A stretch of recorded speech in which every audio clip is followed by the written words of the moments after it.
Hey, hey, hey, we are here doing it right. We are here at LASC's open mic night. Tonight is Monday. That's Monday, right? Yes, it's Monday. It's Manic Monday. Right. Which I was going to say is Monday Madness, which it is Monday Madness because I'm here. So it's good. But Mondays is a good time to do things, you know. So you have a chance here to do whatever you want to do. Have up to 10 minutes. I don't care if you're working on a 2-minute set. It's up to 10 minutes that you have here. And the purpose of this room is not for me to be showcased. That's why I do no time in between. It is really for all of you to do the best that you can do and be the best you can be. And if there's anyone who needs an edited copy, you know, Jason Ham is here who can do it and make it look fabulous. I can't do that for you, okay? I wish I could, but I can't. Speaking of fabuloso, yeah, well, how'd you know that you were fabulous already? You know what? There's a lot of people that I haven't seen for a minute, and we mix this all up so that we can get it going. And let's get it up. Big comedy comes in small packages. Let's give it up for Big Country Larry, who's in the house. Let's do this tonight, Larry Nelson. Watch your head. Oh, my God. Watch your head. And, guys, we'll give you the 2 minutes sign, which means wrap it up in 2 minutes. We love you. Larry. All right. Yeah. Give it up for Sunda. Going old school, 70s there. I'm digging it. Yeah. Yeah, I do. God. I really do. Love you, but I hate it. The glasses are cool, though. Okay. But, you know, anything up here, even the new kicks. Hey, nice. Nice kicks on you, man. Yeah. Wow. 2 claps. Awesome. Yeah, so my name is Big Country Larry. I am large enough to be annoying, not large enough to make money doing this shit. But soak it in, baby. Liquid steel. This is 20 years of hard work and labor. Yeah, so I'm pretty much an NFL lineman, $40 million a year.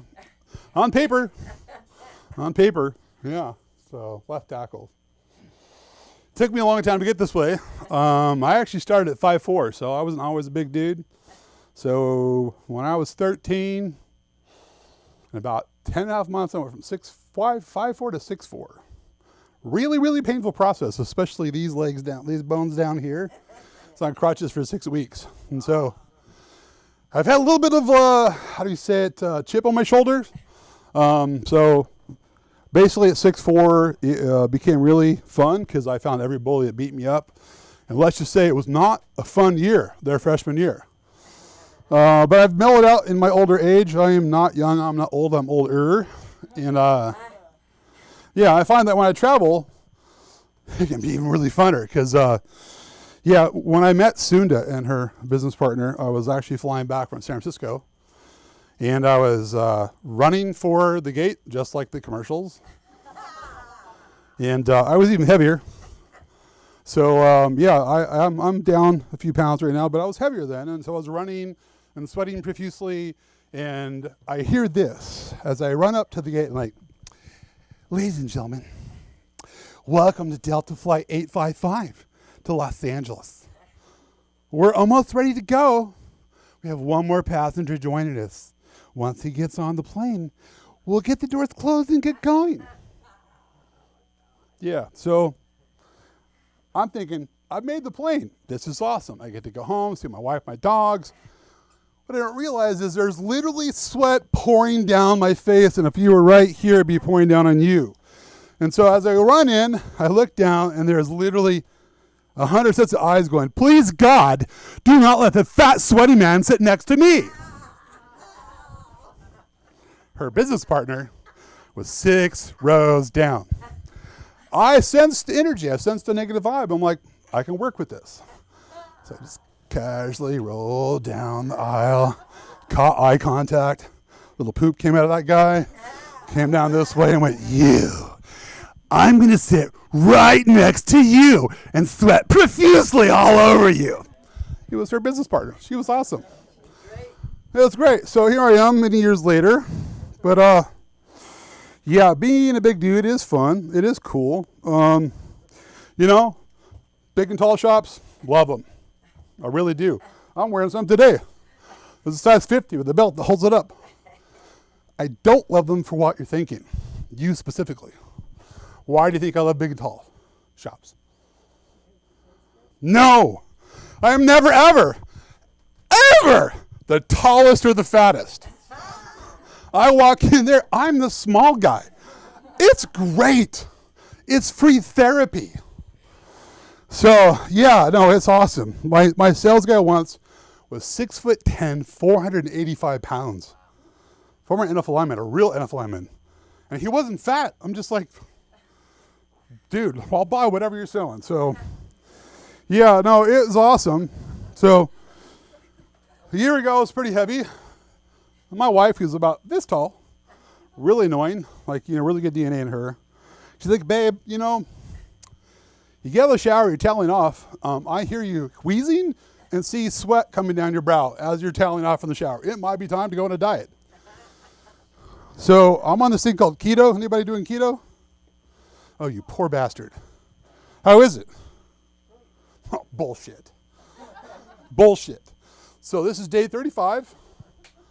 Thanks, Sam. So my goal from July of this year to July next year is to lose 100 pounds. This is God's honest truth. As of today, I'm down 18 pounds in 35 days. Thanks. So 18% to the goal. But I'm doing this thing called intermittent fasting, 16-8. You know what this is? You again. All right. You nodded, right? 16-8. Yeah, intermittent fasting. I call it intermittent starving. Because by, 12 hours into the 16, I'm pretty ready to go kill anything and eat it.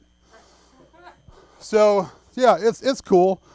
But when I was in New York a couple weeks ago, I literally almost killed someone for a bagel, but I survived. But, yeah, it's fun being big and traveling. But it's also been really cool in previous jobs. So I used to live in Hawaii and Oahu. Anybody know Oahu? All right. You again. Thank you, sir. Cindy, so where in Oahu did you go? Where? Yeah, where? Everywhere. Okay. I go to the zoo. I go to the North Shore. Did you ever go to the east side? Okay. Well, on the east side in the 80s, if you would have driven out there, there's an amazing place that was a knockoff Chuck E. Cheese's called Showbiz Pizza Parlor. I'm sensing you know this place. Yeah. It was featured on TV and stuff back then. Most of you, well, some of you weren't born back then, but it was amazing. I had no belly. I didn't have the world's smallest GPS device on yet. Love my wife. But I got this job working there as a bartender, 18 years old, because back then that was like the legal limit. This was a really bad decision on their part because, number one, I can drink a lot. To the point where I think I got into a drinking contest with my friend Darius, a big Samoan guy, 6 foot, 450. At the 20th beer, I passed out. And they threw me into the sea of balls like at Chuck E. Cheese. Good times. But most importantly, every half an hour, if you were a 5-year-old, every half an hour, Billy Bob Bear and his friends would come out. Animatronic. I'm like, hey, kids, that's Billy Bob Bear. Have you had enough crack cocaine yet? Called sugar and caffeine. And the parents wouldn't give a shit because they're down drinking, eating, and the kids would run into this auditorium. It's like, oh my God, Billy Bob Bear. I want to see Billy Bob Bear. And so they would have 3 or 4 songs, and it was amazing. Kids were like occupied for half an hour. At the end of that, some poor fool had to go in the back and put on a Billy Bob Bear suit. Billy Bob Bear was made for about a person 5'5". And we had a regular Billy Bob Bear person and a backup. Those 2 people called in sick one night. My manager, Clayton, God bless the man, comes to me and goes, hey, Larry, there's nobody else to do Billy Bob night. You have to go put Billy Bob Bear suit on. I'm like, you sure you want to do this? Because, like, my bartending style went like this. I serve you 4 drinks. I have 2 for myself. We're 3 hours into the shift. I'm a little gone. I'm not sure if I'm standing, but like, all right, go in the back, put on the Billy Bob Bear suit. First of all, the Billy Bob Bear shoes are about 5-6 inches tall. The pants are made for someone 5'5", so the end of the legs come up right about here. The head is over 1.5 feet tall. When it's all said and done, my 6'4" ass and Billy Bob Bear turns out to a 7'8" bear. You see where this is going? So I have a handler that takes me out the door. I come out the door, and you're supposed to go, "Hey, kids, it's Billy Bob Bear. How was the show?" What a bunch of little kids saw was, "Billy Bob Bear going to kill you, eat you." And it was like 5,000 little kids running and screaming down the hallway, and the parents like freaking out. And yeah, needless to say, that was the last time I ever got to deal with Billy Bob Bear. So there's advantages to being a large person. We'll talk more next time about that one. But I am Larry, Big Country Nelson. You can check me out on YouTube. Occasionally on the street out there, you know, harassing people, especially people like you. I see you. I'm going to sit right next to you and just drip sweat and tell you everything about my life for 45 minutes. So if you ever get stuck on a flight, stay away from me. Thank you. Have a good night. With your Oregon high heels, you can wear them tonight. No, I got my Oh, I love you, Larry. Oh my God. too. And you did meet Sue Katz, and as a result, I had Yeah. a cookbook, a TV show, and I'm still here after all that. There you go. Billy Bob Bear. You know what the funny part is he didn't tell you this part, is when the bear throws up. Okay, that's the part he didn't tell you. The bear throws up. And I was waiting for that, but it didn't happen. It was very embarrassing. I probably shouldn't have told that part. He told me in confidence, but I think we're friends here. All right? But just feel the hype. Feel the hype with Hunter White, ladies and gentlemen. Let's get going. Oh, shit, not here. Let's do this. We are here. Oh, no, all the way from Georgia. Oh, here he comes. Here he comes. Here he comes. Sam, can you light me at 5? Thank you. How we doing, everybody? For those who don't know me, my name is Hunter. I used to be really into politics. Then I took mushrooms, and now I really like trees. We got some therapy people in here. Yeah, I just started seeing a new therapist, and isn't that like a really interesting first date? Yeah. I mean, Larry, if you're like me, it's like either you're just trying to like figure out the vibe, right? Like, what is this relationship gonna be? Is this a like, hey, Eileen, I have crippling social anxiety? Or is it a like, hey, Eileen, I've spoken to aliens? Like, what are we doing? You good? We good? You just like staring at me like, white boy, get off the stage. No, I don't know. I'm 30, which is cool, I guess. I'm like looking at like how the world changed over my life, and I think it's like pretty obvious. Like the big thing was like the internet becoming a thing, right? And anyone else like not a fan like of the internet? Yeah, I got mixed feelings because like, why did nobody warn us about the internet? Right? Because growing up, they warned us about all kinds of things. Drugs, fast food, video games. But there was no DARE program for the internet. But video games, oh my God. Halo will steal your virginity. GTA caused Columbine. Animal Crossing is a communist plot. But nobody warned me about the internet, which I'm upset about. Because thanks to this whole WWW, as I said, I'm 30. And equally nervous about TikTok and fluoride in the water. Yeah, right? Like, are they government programs? Do the Amish have mind control? Did Barbenheimer turn Bud Light gay? I don't know. Okay, I'll rephrase. I am 2 wild pieces of information away from thinking that Taylor Swift is a reptilian Teletubby. And that's not because I was really into the Xbox. That's all because I watched a clip on Facebook, people. So no warnings. Very strange energy tonight. I'm into it. I don't know. It's pretty obvious. I've had like a weird year, and I realized like I don't fit into society. No, there's no, I'm just a little different. I'm not complaining. I'm happy. I'm secure, kind of. But like, I don't know. I'm just like, I feel different because like a couple months back, I was working at Vaughn's, like in the deli, because my life was going superb. And there was this dude named Martin, and we love Martin, right? Martin cares about you as a person, asks a bunch of questions. So Martin asked me what I'm into for fun, and I didn't know what to say to that Because, like, talking about this is not a 10 a.m. conversation.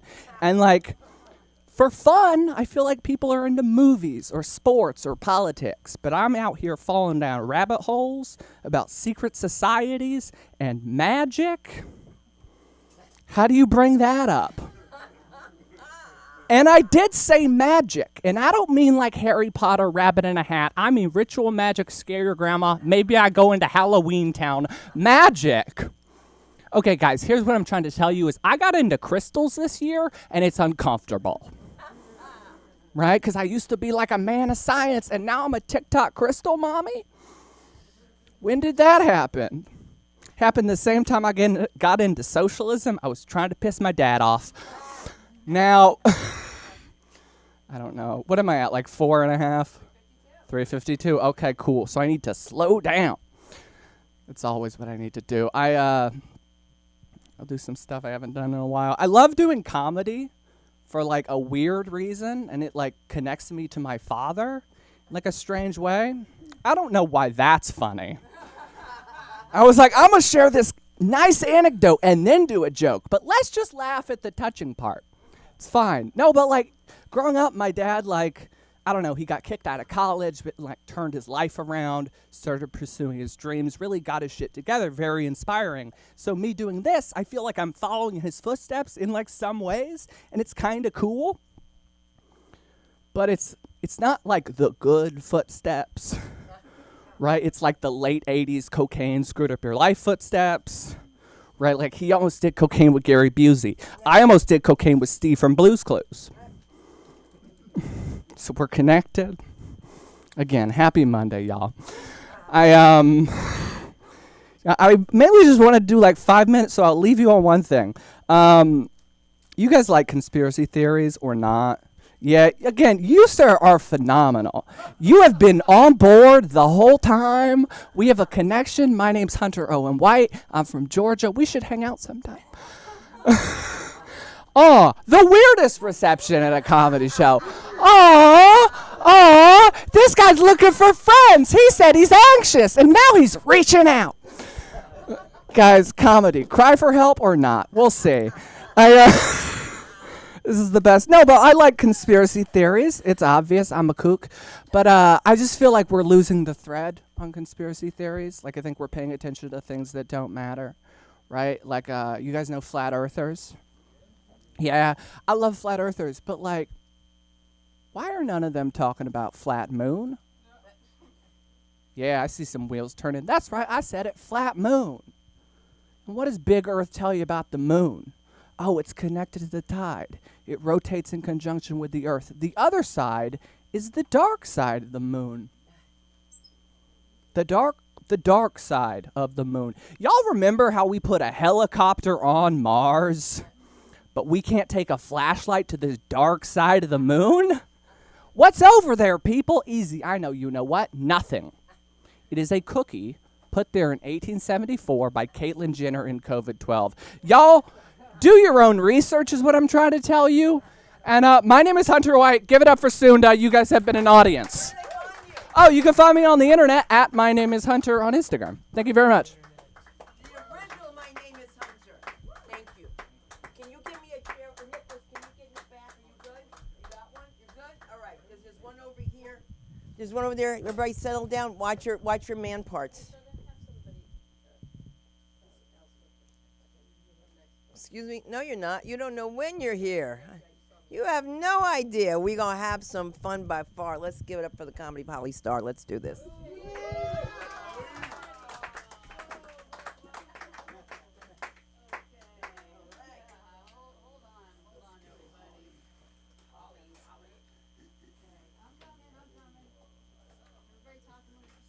it up for Holly. Thank you. Woo!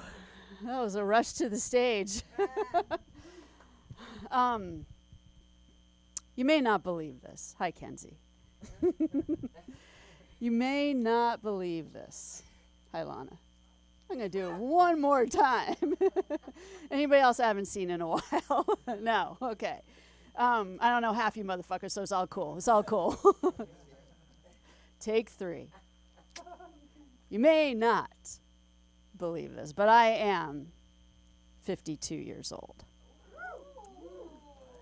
Thanks. Yeah, I'm still alive. I know I look young. I mean, I look at least, 51? No, you didn't find that funny at all. Damn. What was that? Oh, it's okay. It's okay. You'll know by the end of my set. I mean, sometimes I think I look young enough to be my own daughter. You know that joke? That joke cost me $16,000 in therapy. And look, it paid off. Millennials think I'm one of them. I mean, every time they're nice to me, I don't know, I give them a trophy. Ooh, do we have groaners in the house? No, I'm kidding. I'm kidding. Was it worth all that money? I'm going to say fuck no. Because on the inside, I still feel the way Marilyn Manson looks. Drugged up, washed up, generally dead. And look, I don't even know how to have fun anymore. I mean, where'd you go? Yeah. I don't either. I don't know how to have fun. I mean, I used to be able to drink hard alcohol, and I can't. I miss whiskey, and all those nights I don't remember. I mean, I just used to be able to party until 2 a.m. You know, I just wake up hungover. Now, I don't wake up. And my husband is like, hello. He's like checking my pulse. He's like doing CPR, and he's enjoying the mouth-to-mouth more than he should. And I don't blame him, though, because I'm no spring chicken. And my husband, I'm 52, and my husband is 40. Yeah, I caught him just before the midlife crisis. Good job. And he's a millennial, so this shit worked. Yeah, we have a room that's full of trophies, so it's all good. Let's see, what else I got here? Oh, yeah, see, the thing is, we're 12 years apart, right? If you think about it, that is really weird. Let's think about it, okay? When I was a sophomore in college, he was 7. Yeah, let's start there. I mean, I was sleeping around and he was sleeping. At night, he'd be putting his jammies on, and I'd be taking some dude's jammies off. And in college, if a guy wanted to impress me, you know, he would just take me to like a fine Italian restaurant. Meanwhile, this little munchkin fucker I married is still saying Pischetti. Mom, I want some Pischetti. I mean, like, where did I go wrong? Honestly, where did he go wrong? You know, I mean, I know what you're thinking. I can see it in your eyes. I am not, yeah, you. Guys, I am not a cradle robber, okay? I'm just a really good liar. I mean, the whole time, my husband thought he was older than me. Yeah, until he had to drive me to my colonoscopy. That was a shitty day. But seriously though, I'm not like a hot, seductive cougar, if you couldn't tell. I'm more like a lazy fuck you house cat. You know, and if you touch me too much, my claws come out. Unless it has to do with food, because when you get older, here's a hot tip. This hole means a lot more than this one.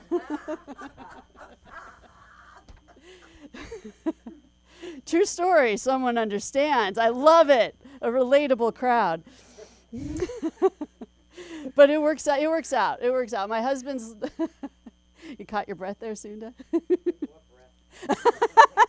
I hear you, girl. I hear you. Yeah, I know. It's like, I'm like, that's the sound of me needing oxygen.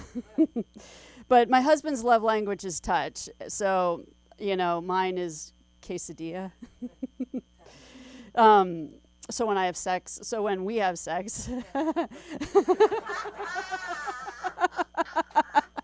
Yeah, you know what my love life is really like, right? No secrets on stage. It all comes out in Freudian slips. I'll try that again. This is new shit, guys. That's why I'm reading it. So when my husband and I have sex, obviously with quesadilla, I gain 2 pounds. But I blame that on wanting a quesadilla with brie cheese. Okay, that's some like big girl energy there, right? Yeah. I started introducing myself like, "Hi, I'm Holly. This is Brie." Oh man, how am I on time, Sam? You are at 5:45. Awesome. I got more time. Okay, cool. So, new subject. Enough about my husband. He'd kill me if he was here. So we got a dog. Yeah. Dog people. Yeah, nice. You can like howl. Anyway, yeah. Love it. Our dog is half German Shepherd, half Pit Bull. So he's a gerbil. We named him Richard Gere. That's a joke from the 1900s. So I can see who else has crossed the half-century mark. This is how I can tell my audience.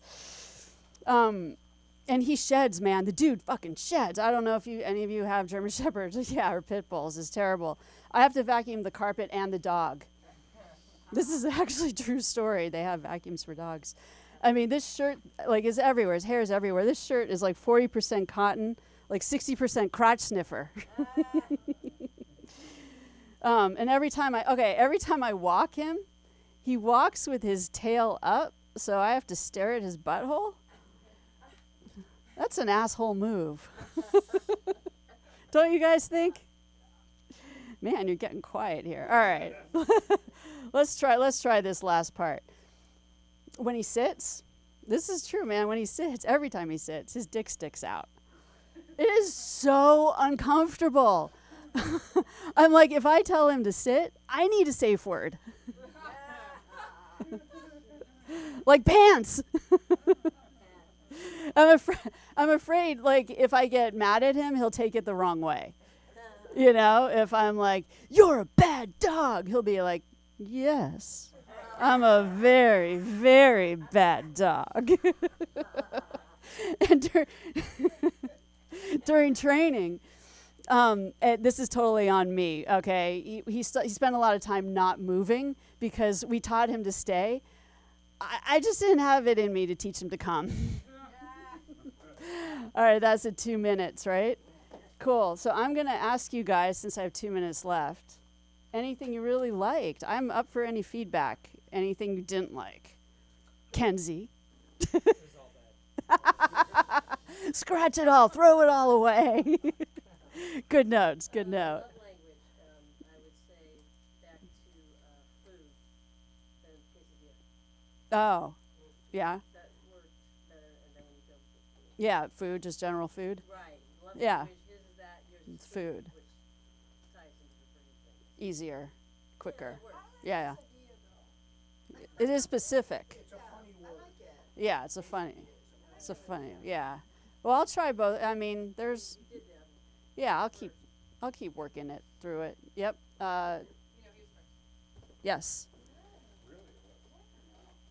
I like when you wasn't it messed up? He said, when I have sex and we have sex. That was a total mess up. I don't like it. When I have sex and we have sex, it's two distinctly different things. Yeah. Masturbation. Yes, it was. I got that part. Yeah. Thank you for the clarification. Wow. Sign off on something. I dated somebody like significantly older than me, and I thought about whenever he was in high school how I was in like elementary. So I definitely relate to that, but maybe you should push a little bit into like how now you don't have anything in common. Like you live so much more life than he has. Right. You're like, I want to do this. He's like, no, thank you. He's like, what is that? Yeah. Yeah. He wants to do something. You're like, I've done that a million times already. That's a great way to expand. Thank you. Appreciate it. Sam, did you have? Your energy, Holly. I think you performed, so it was a great performance of you all. Thank you. All right, we're good. Thanks. Oh, on Instagram, Holly Star Comedy. There you go. 2 stars, right? Yep, two R's. 2 R's. Wait, 2 R's. 2 R's for that star. That's right. Oh, yeah, I have a show. Tell the show. When is it? A week from Wednesday, August 23rd. Where? Sunset Rooftop. Oh, it's your show? Oh, it's your show. Sunset Rooftop, August 23rd. Follow her at Holly Star, and it's Star with 2 R's. Yes, so Holly Star and Friends. And friend, Holly Star and Friends, which is great. Speaking of friends and new friends, hey, what do you say? Let's bring up the comedy of the one and only J. Ray. Let her hear you. Come on.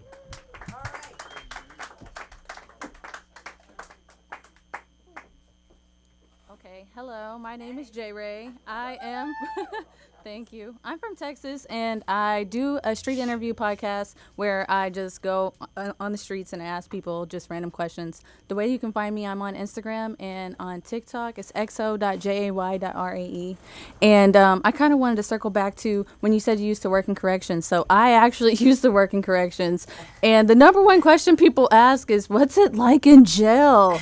And at some point in time, I'm like, the people in jail don't even want to know what it's like in jail. They don't want to talk about it. They don't want to express it because there's so much stuff going on that nobody really knows anything about. And it just, sometimes it's real chill. And you see them, they're like making up all kinds of stuff, just whatever snacks they can put together. And I enjoy the teamwork, all the teamwork that they're coming in, doing it. Then when they're all done and it's just a whole bunch of just crap and it just looks like, I don't even know what.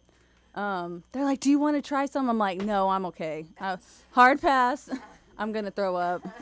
But I really enjoyed that. But I'll kind of switch it up a little bit. So I am here from Texas. I'm staying for a couple weeks. Comedy's something new for me. But I didn't realize how expensive it is to be out here. I mean, I feel like just walking outside costs $5. Or whenever you go somewhere, it costs you $10 to go park there. It's not even the gas prices, in my opinion. It's more of like just how much it costs to live. Even whenever you wake up, it's probably like 2 cents a breath. And you're like, right. I'm like, it's a dead crowd. I don't know. Definitely not used to it. So I would like to tap out. Can I tap back in later? Yeah. Okay. What do you mean tap out? No, tell me more about the people in jail.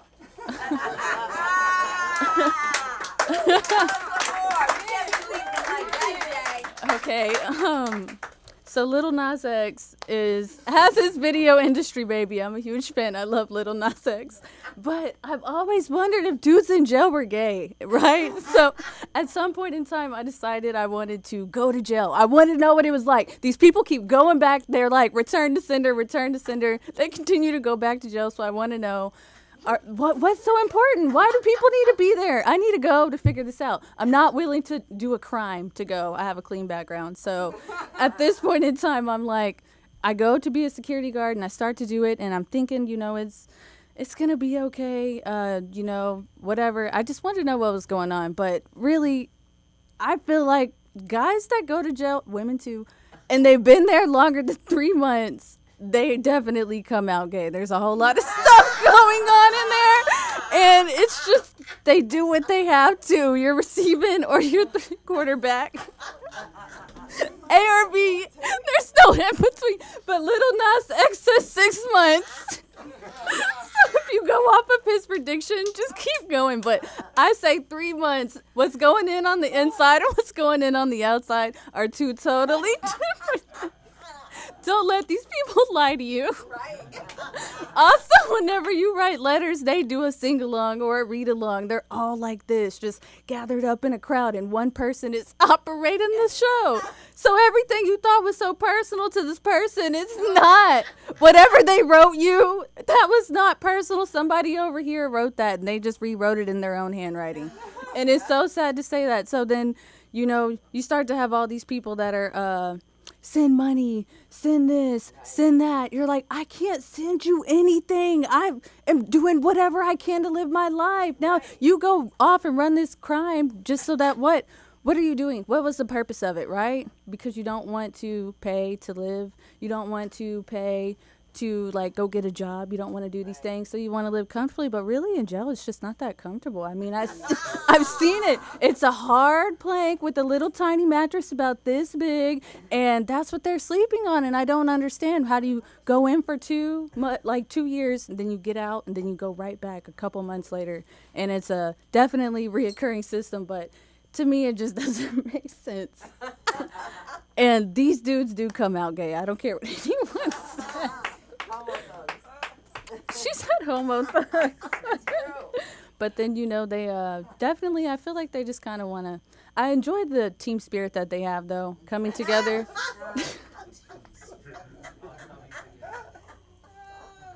Coming together and trying to be one. And I think it's really, really awesome that, they're able to become bros.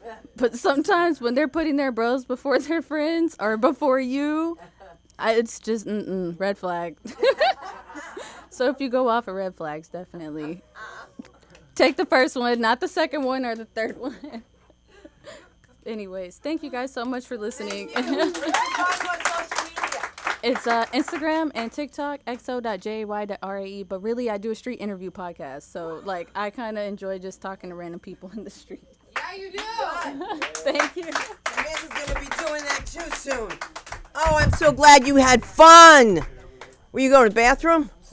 You going to step outside? You're all right with me. We won't watch. You could go out this way too and nobody knows. And this way you could just come back and nobody knows. Okay, I'm just saying so that nobody knows. I'm trying to keep it down. Yeah, okay, so we're having fun with Ian Young. Is he here? Where's Ian Young? Yeah. Ian, you got, come on, youngster, let's do this. Ian Young. What's up? Give it up for the LA School of Comedy. I really do love this mic. It's great. Everyone's friendly. It's awesome. It's really cool. When I was in high school, I drove a Honda Element. I don't know if you guys know what that is. It's the car that kind of looks like a toaster. It's like box shaped. It's really cool. My friends all called it the Shag Wagon. And no, it was me. I was the only one who called it that. But it was great. My parents got it for me. I'd been saving up to buy a car, and I was all ready to go. I was looking at some, and then my parents came home one day, and they were like, "We got you a Honda Element," and I was like, "No way, you got me a car?" And they were like, "Well, actually, you got you a car." And I checked my bank account, and they were right. They bought it for me. I was like, "Dad, that's not real unfair to use my money to buy it." And he was like, "You know how every Christmas you buy me a present with my money?" And I was like, "Yeah." And he was like, "Well, fuck you." So it was pretty cool. But yeah, I just tried to own it, called it the Shag Wagon, and girls would be like, "Ha ha ha." We're not fucking you in that. But it was cool. What else I got? Let's see here. Yeah, they had to discontinue the Element, though, in 2011. The only issue was it just didn't look cool. But it was a super good car. It was, economical, environmentally friendly. It was great. It just didn't look great. And that would suck if you, made a car, and it was amazing. It did everything you needed to do. And then they fired you and discontinued it. And they were like, "You're brilliant. You just have zero taste." It'd kind of suck. But it was cool because I could own it because it was different for a while. And then Kia started coming out with the Kia Soul. You guys know that one? Yeah, they got into the box market competition, the box car market. And no one needed to get into that market. No one was like, "Honda's got a monopoly on these box cars. We need to, get Kia in there." And they came out with a really cool commercial. They were like, "Let's put hamsters in the car and ride it around." And it was awesome. And then someone was probably like, "Let's give the hamsters sunglasses," And it was sweet, really cool. But yeah, that was pretty much it. I'm originally from Canada, and I moved to Texas in high school. And in Texas, when you drive an Element, it sticks out a little bit. Everybody's got jacked up trucks, and I roll in with my, go big or go home. I did not go big. But yeah, it was cool. I was lucky though. I played hockey my whole life, and hockey was really expensive to play.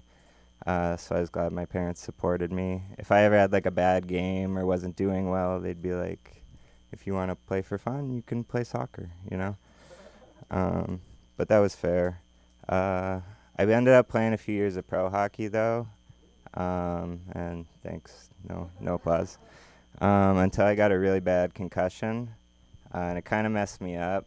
I don't know. People tell me I'm like a little loopier now and a little weird.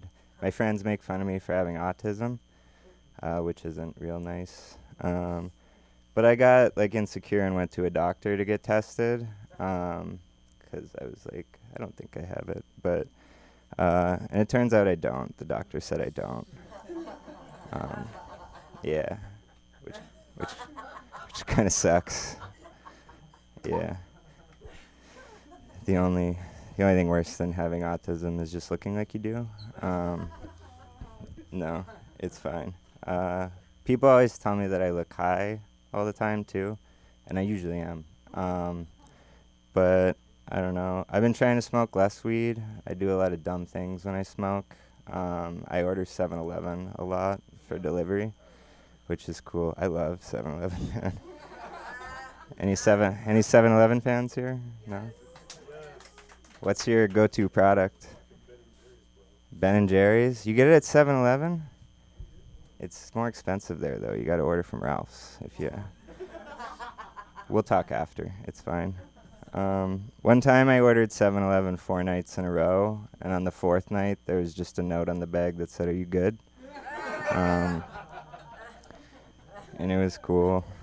I don't know. People judge me for ordering it, but I don't like to walk there if I'm high, because I just get lost. And I don't like to drive there if I'm high either, because, it's like they say it's not your driving you have to worry about, it's all of the women drivers. No. I'm just kidding.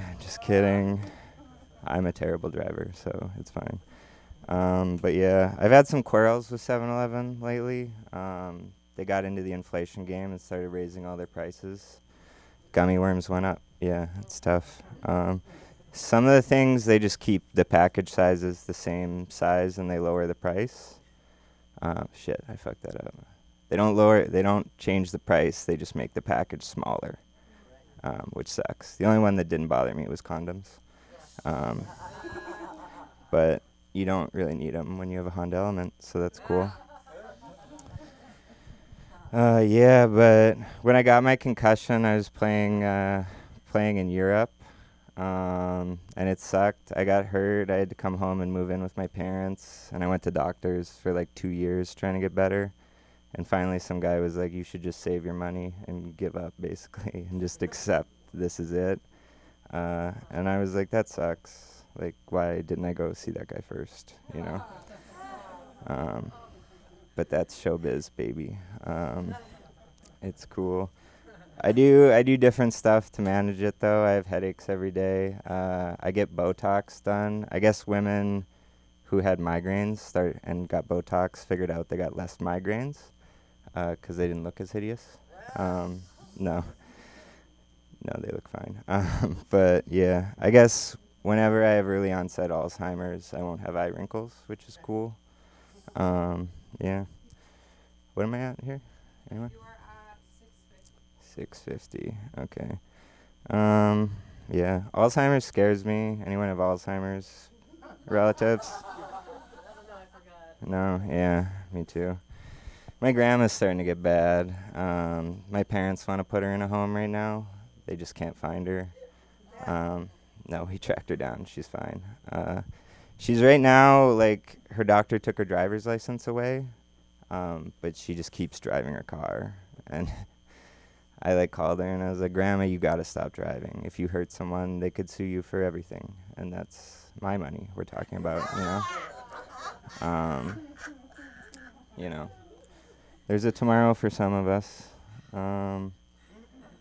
But, yeah, I don't know. Just trying to be less awkward. I've been trying to talk to girls more because I'm really quiet, but that's kind of tough.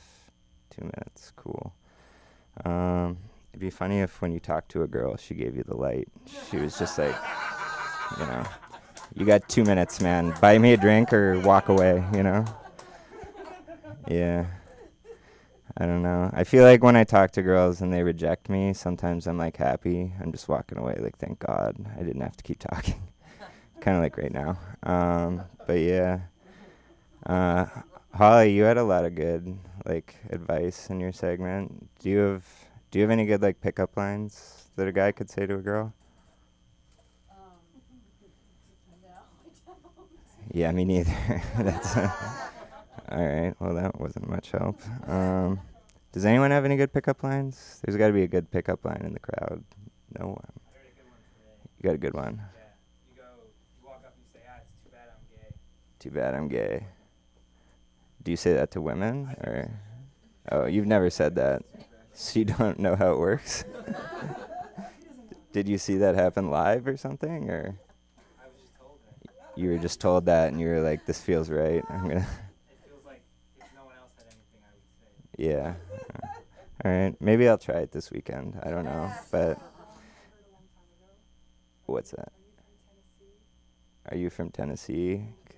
Because you're the first 10 I see. Somebody said that to you? And you. First is like, I'm still looking for real. Like, you can't come out with that energy. Yeah, that feels like an intense one though. Like you believed it, or no? I'm just kidding. No. Yeah, I would have bought it too. It's nice, but all right. Thank you guys. That's it. I'm Ian Young. You can find me at Ian Young Guy on Instagram. Repeat it. Ian Young Guy Instagram. Ian Young guy, all right? Because his name is Ian Young. Thank you. Not to be confused with the other Ian Young. And of course, we are international. Let's give it up for the one and only Miho. Let her hear you.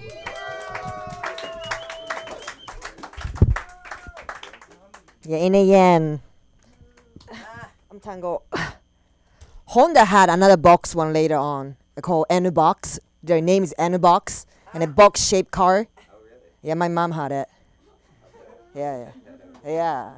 It's still continuing though. Maybe not selling in the United States. Not sure. It's a Japanese guy. My dad worked for Honda. Yeah. All right. That's the information. I'm from Japan. Grew up in Japan. Yeah, Japan's a weird country. You know, like if you're a pedophile, you don't get fired. You keep the job, right? If you smoke weed, you're gonna lose your job. You know what I mean? It's crazy over there. I didn't grow up with a lot of drugs. Like never seen drugs before. The first time smelled marijuana, I didn't recognize. Even like, oh, it smells sweet. It's a pancake or what? It was a weed, you know. And then one time, I barely spoke English that time, like with other American and white girls. We went to like a small road trip, and then the girls are like, "This weekend, I'm gonna buy some Tesla." Oh my God, I want it too. Can you buy it for me? These girls buy Tesla so casually. Like what? Like even Elon Musk buy like that. Like he doesn't have a friend, so he can't ask someone to buy Tesla for him. Someone name company X to lose $60 million. He doesn't have a friend. Well, I found out later it was a drug. Tesla. It was a MDMA. MDMA. Yeah. I'm like MDMA. I made. Yeah. So yeah, no one buy Tesla that casually. I'm glad. I thought I'm the only one. Don't have enough money to buy Tesla casually, because they stopped doing a tax discount or something. Yeah, in California.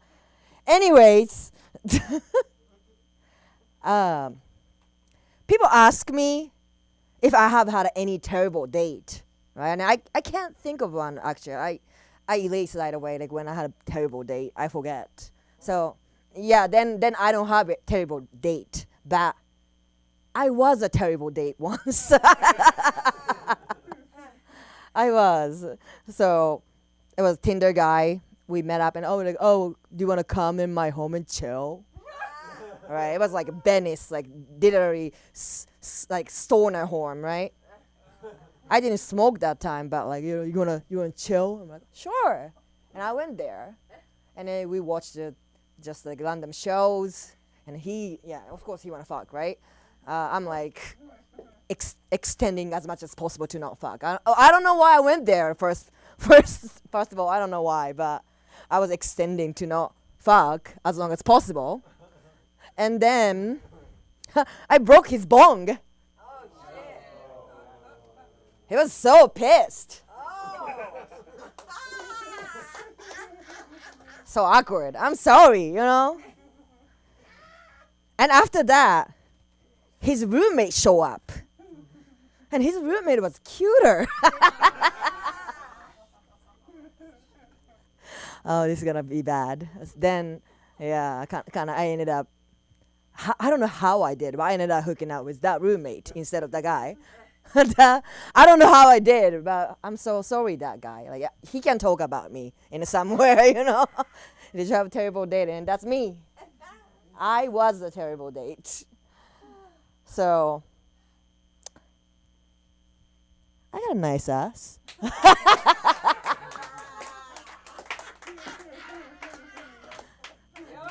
For Asian, I got a really nice ass, Nowadays, BBL, Brazilian butt lift, it's so good, right? Mine's real. My mama gave me this, but I look like this and having this ass, and people are like, is that real? And I don't know how to prove that it is real. Like, I don't know how. Is there any way to prove that it is real, you guys think? That's what you think, right? Nowadays, they put that here too, so it kind of matches so well. You really fucking can't tell nowadays. Really so good. And I swear to God, mine's real. It's not a BBL. Plastic surgery. There's a, what was it? I forgot what. Fake titty pressure. Have you guys had a fake titty pressure? So, like when you squish the boob, when it's fake, then that is between, here, like those silicone and the skin, you can feel it, like right here, if it's fake. So like you can put your finger between silicone and the skin. I would call that fake titty pressure. It's like guilty pleasure. I'm like, I know, I should treat her like real, but like really here. It's like a little visit. You feel that between. Fake titty pressure. If you found one, that you're lucky. And that titty is fake. That titty is fake. I'm using Apple Map. Anyone else using Apple Map? Apple Map great, huh? Apple Map better than Google Map. Apple Map tells you when you supposed to turn right 2 lights away. So next light you're gonna turn right. She's not gonna tell me like, yeah, you turn right now. Like I can't do it, She gives you warning, like 1 light away. Like I really love her. But one thing, she really scared me out. Like I don't know, it only happens at night. That's why I'm like kind of pissed. But she's like, she was saying something. Next one, turn right. I'm so sorry. I'm gonna do it again. Next one, turn left. You say sorry? You are a robot. You don't have to guilty feeling. Guilty feeling is for humans. You don't have to have a shame for making a mistake. You are a robot. That's so fucking scary that robot is having that guilty feeling. What they gonna do next? Really, I'm really scared. I was like, oh my God. Yeah, I want a date stay like robot as possible, kind of. I don't want a date become that human, I don't feel good. I'm low-key scared of Alexa too. I don't want she speaks. I ask her every night. I'm like, hey Alexa, put a sleeping music, repeat. And she sometimes talk me back. I'm like, don't talk me back. I'm scared.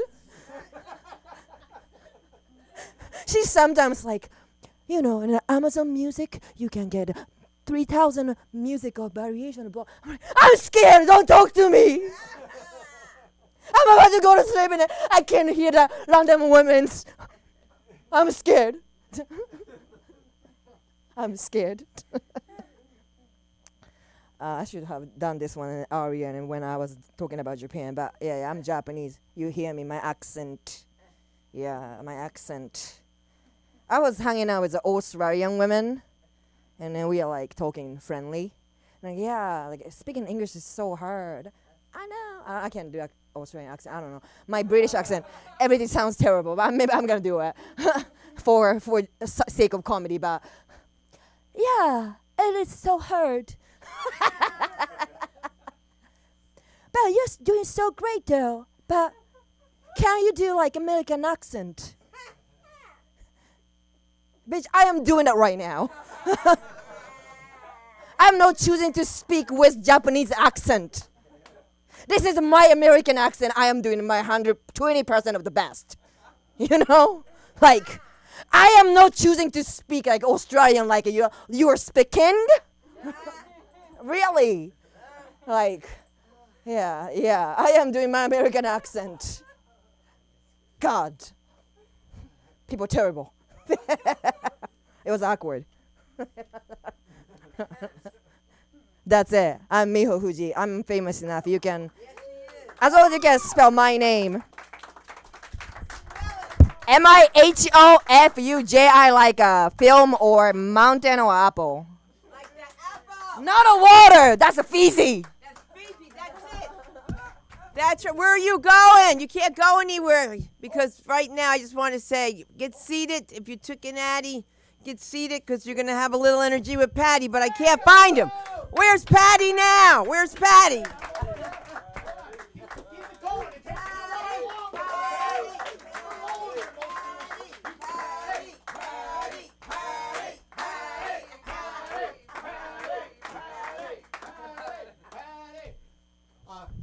One more time for Patty. Come on! This is fucking amazing. The energy in this room is off the fucking charts. Really?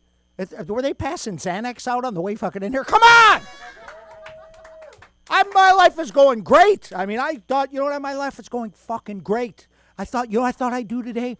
I thought I'd get in my car, drive 25 minutes, and pay $10 to be mildly ignored by my peers.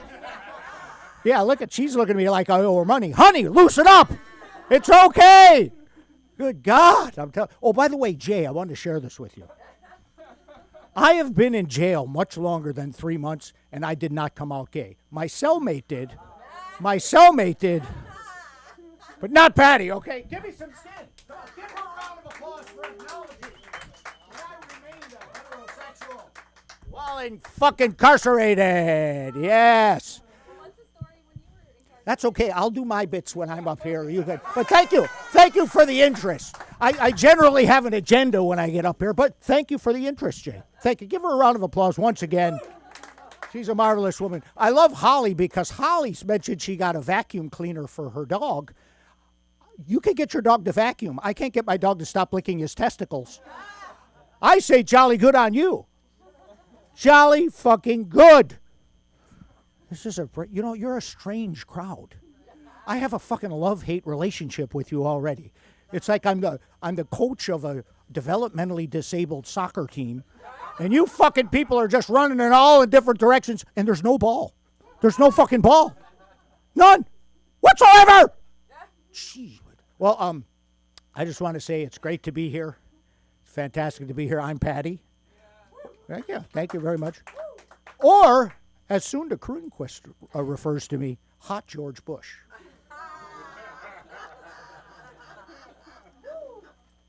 I'm not a Republican. Although I am aware I suffer from a condition commonly called resting that fucking guy probably voted for Trump face. Okay, I'm aware of that. I'm aware what I look like, Jay.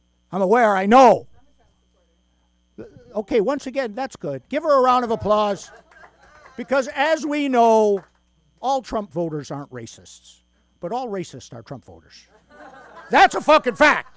That's just a fact. And Trump will say he's not a racist, but the racists think he's a racist.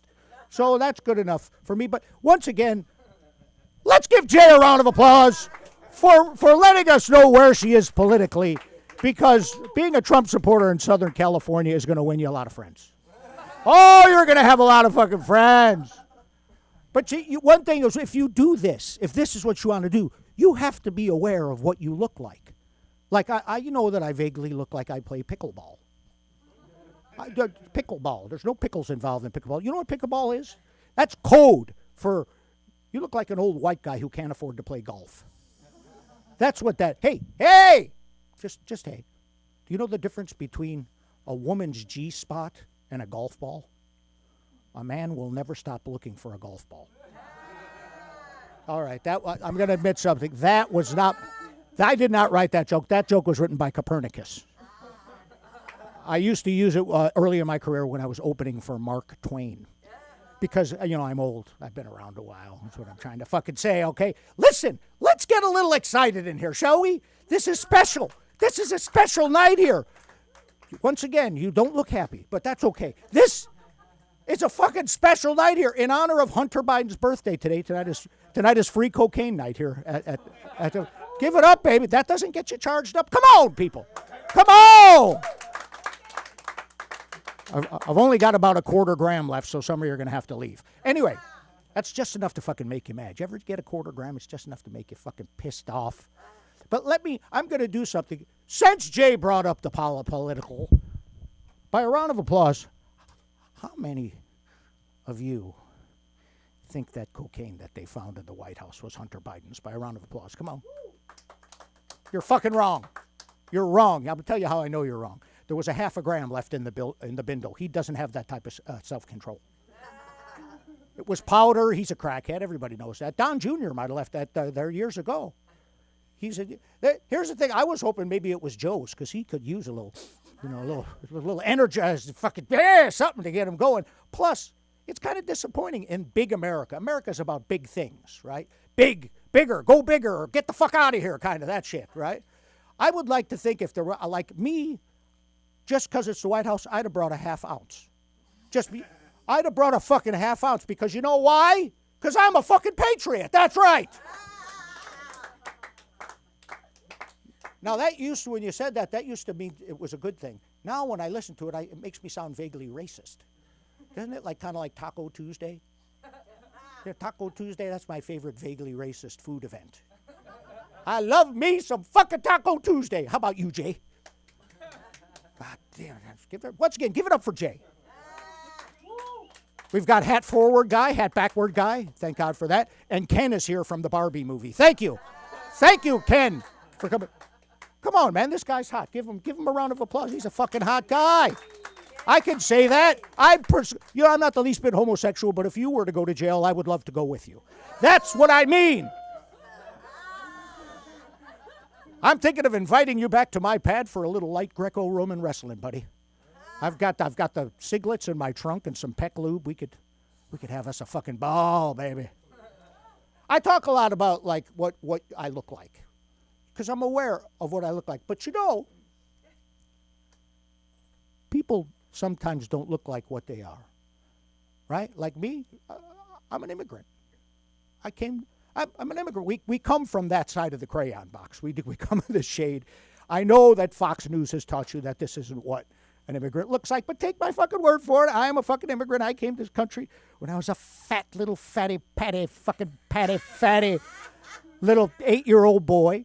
And I know, what I'm going to say is I know true oppression, true adversity. I was a Catholic boy in a civil war in Belfast, which was the most dangerous city in the world.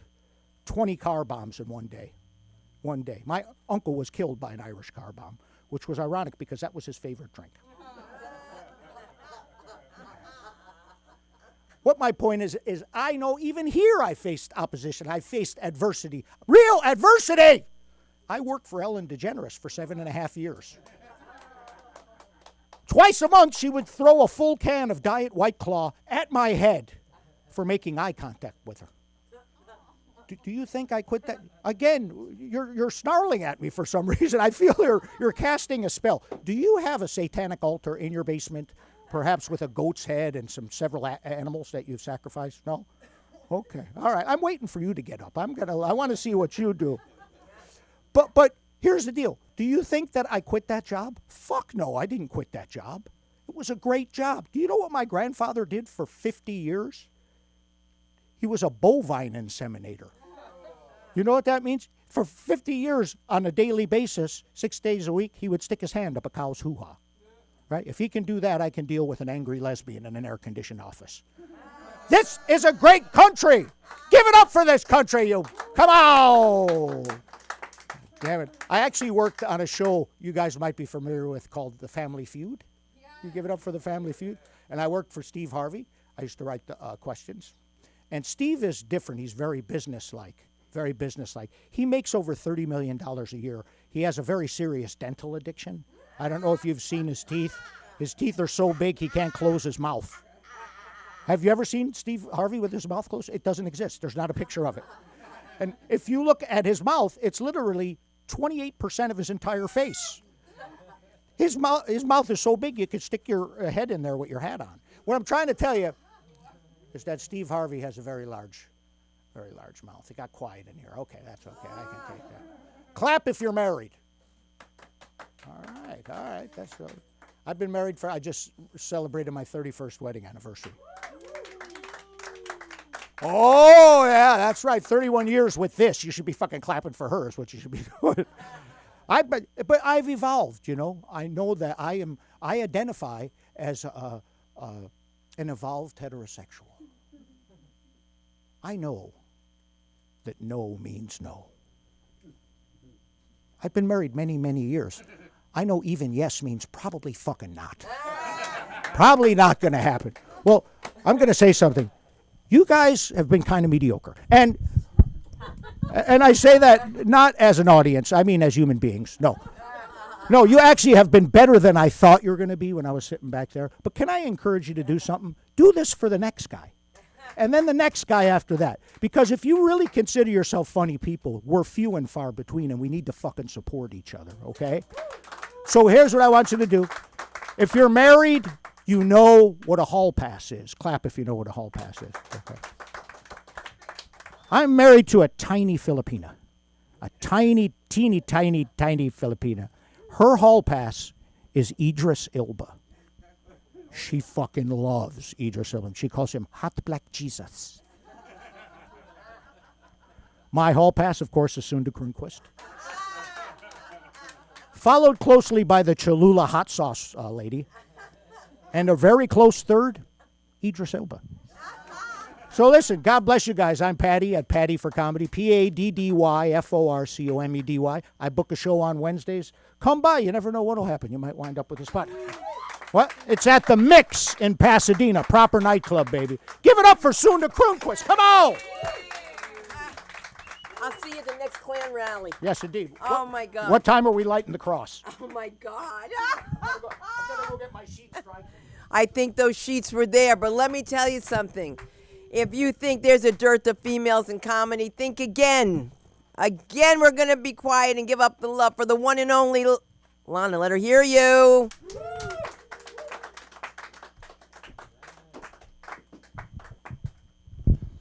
Hi, everybody. How are you? I keep forgetting I can't hear myself. I got to get used to that. Oh, I've been out of it a little bit. I've been playing a drinking game for a little bit. I basically drink every time they announce new charges against Donald Trump. Get fucked up every day, guys. And it's nice to see, somebody taking the heat off Hunter Biden for a little bit. I feel like Hunter was just getting a bad rap. I guess now he's under criminal. I think they're looking at him for criminal charges now. Yeah. Poor Hunter. Nothing more to say about that. But we all been talking about our dogs. I have a dog. I love my dog. His name is Coco Daddy. Coco Daddy is a therapy dog, except he did put in his 2 weeks last week. He said this is a 2-man job minimum. He's going to go join the strike with everybody else. So I'm looking for a new therapy dog. If anybody knows one who will support me as much as mine, who follows me to the bathroom every time I go. I wish a man would support me like that. Not to follow me to the bathroom, but just to, be that supportive. Be like on my side. because I've tried dating in LA, and let me tell you, like, they won't even walk on the right side of the street with you. They might even push you in front of traffic. I'm just going to be honest. Like, they're, you know, but I've tried the dating apps. And the thing is that, like, how many of you guys think it'd be a great idea if dating apps let you leave reviews for the people? You know, like, just like a post, like, date survey, just kind of thing, you know? Not like, I know they're very basic about it. It's like, would you meet this person again? Yes or no? No, like some real stuff. Like the Amazon reviews, you know what I mean? I would appreciate that because Amazon reviews help me buy shit, right? Like, I will read through all of them until I decide this is the thing I want. And I feel like if we did have reviews for dating apps, it would be like 4 stars. Great guy. No problem. Just no chemistry, right? That happens. Or 3 stars. He told me he was 6'1", but he is 5'9". And he wore flip-flops with crusty toes and made me pay for my coffee. But the worst is the 1 star. This guy will have you feeling like your home is the Hotel California because you will want him to check out and he will never leave. We call these guys hobosexuals, okay? Yes. There are homeless men on the dating apps, ladies. Beware, okay?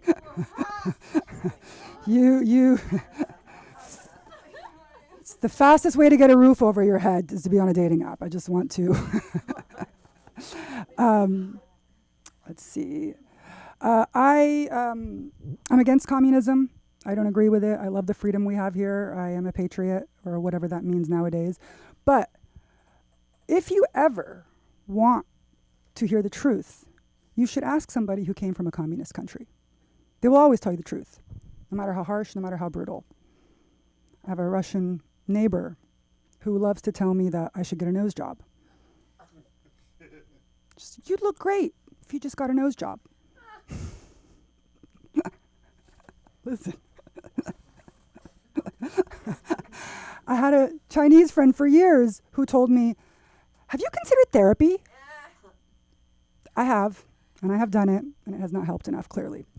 So I will continue to go back to my dog for therapy until he leaves me. But I do have trouble dating because I was born in America, but I moved to the Middle East with my family when I was a teenager. And life in the Middle East is very different than it is here, especially for women, right? You know, we complain about kind of the regulation they have here on women and how they want to be all up in our business about what we do, but it's still pretty mild compared to the Middle East, you know? Like, when you go to the Middle East, as soon as you, like, enter the country as a woman, you have to, like, surrender your pussy. Okay, like, the state takes it from you. They have control of it. You're not allowed to use it the whole time you're there. Okay, like, and it's, I feel like it's kind of cool. Like, I wish you could do that here, right? Wouldn't it be great if you could just, like, take it off and put it on the shelf because you don't need it for the night or something? Like, you know, like, you go out and meet some guy and you're like, oh shit, I left my pussy at home.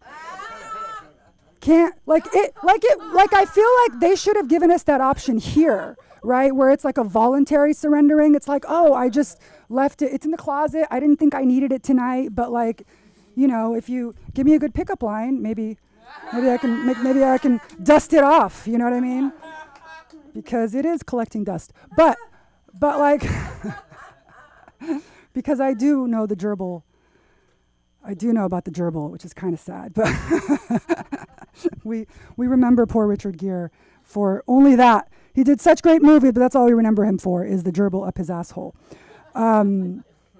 So let me see, what else do I have here? Yes, and in the Middle East, we are also very known for arranged marriages. Not the cute Netflix kind. Not that. That's, you know, that would actually be fun for a day. But more like, you know, I had a friend who was from Pakistan who was told by his parents that he was going to Pakistan for his cousin's wedding. But when he got there, he realized, shit, this is my wedding.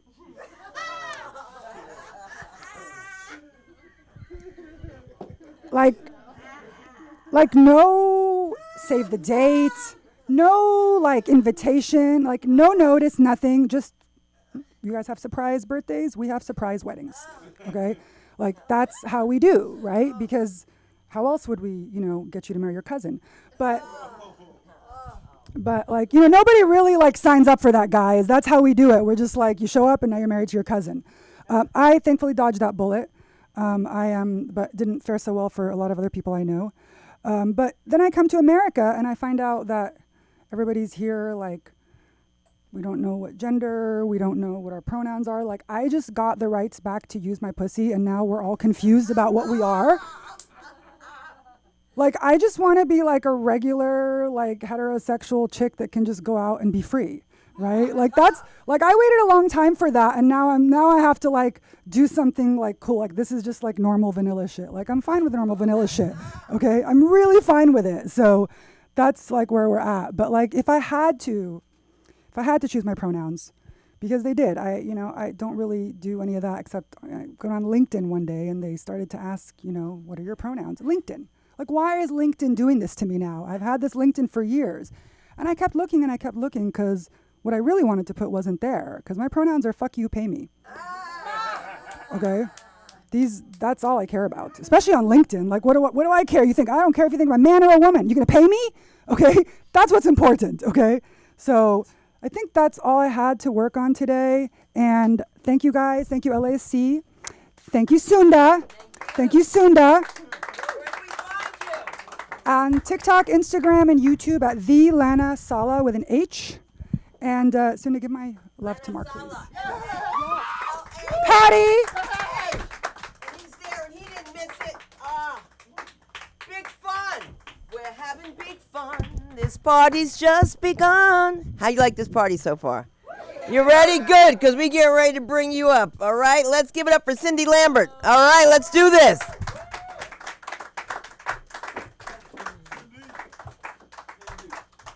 Hey there.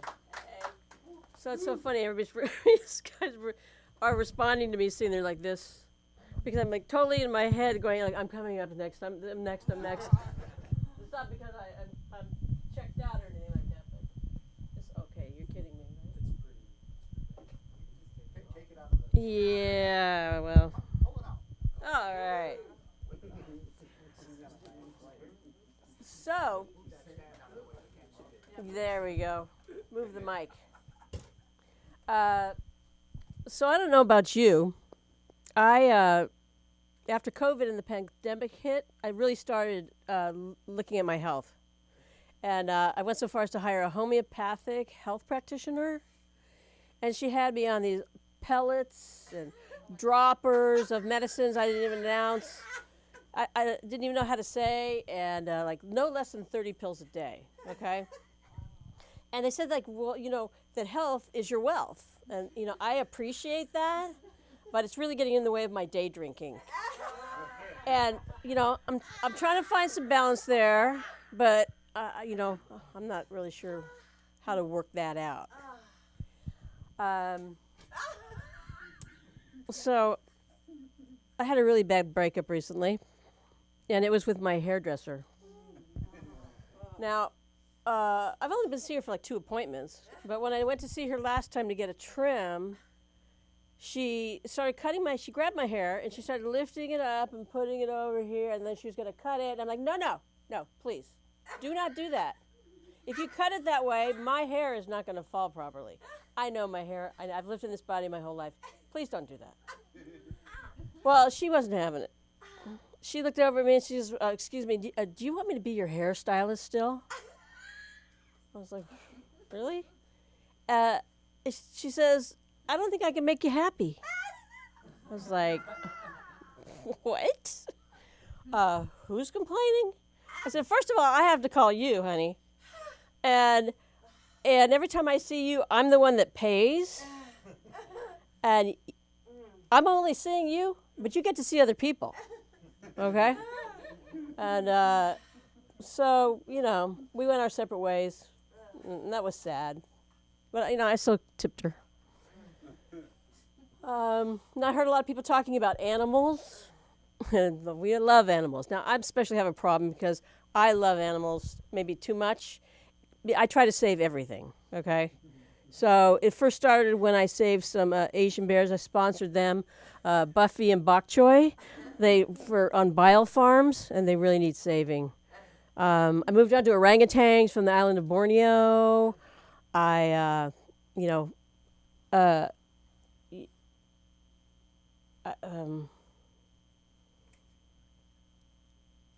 second, guys.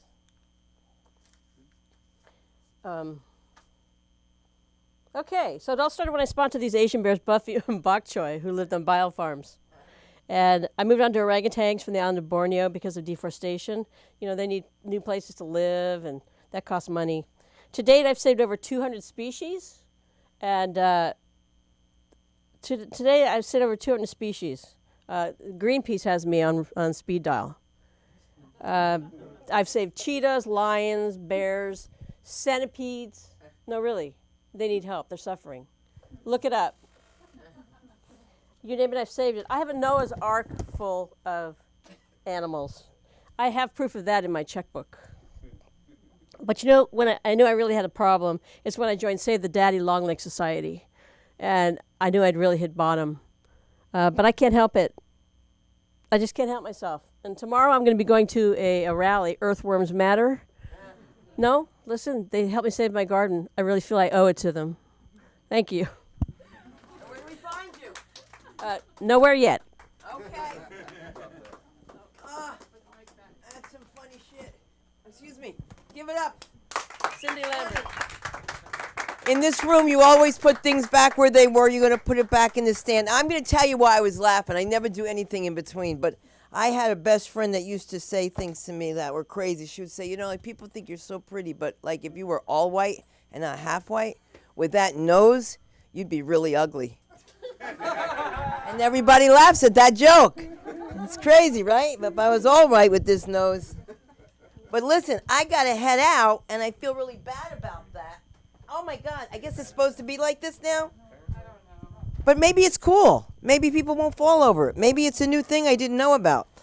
I've got to head out, and I have to tell you that I'm going to bring up this next person, and you got to work your way out from there. It's out here. Susan Hall's here, looking at new talent from New Jersey. God bless her.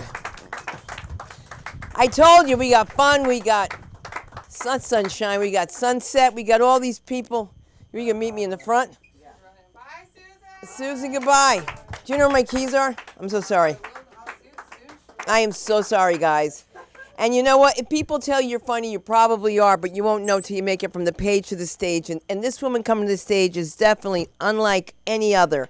And I want to say, Sarah Silverman, watch out. You've got your job ahead of you. Honest to God. Give it up for Samantha.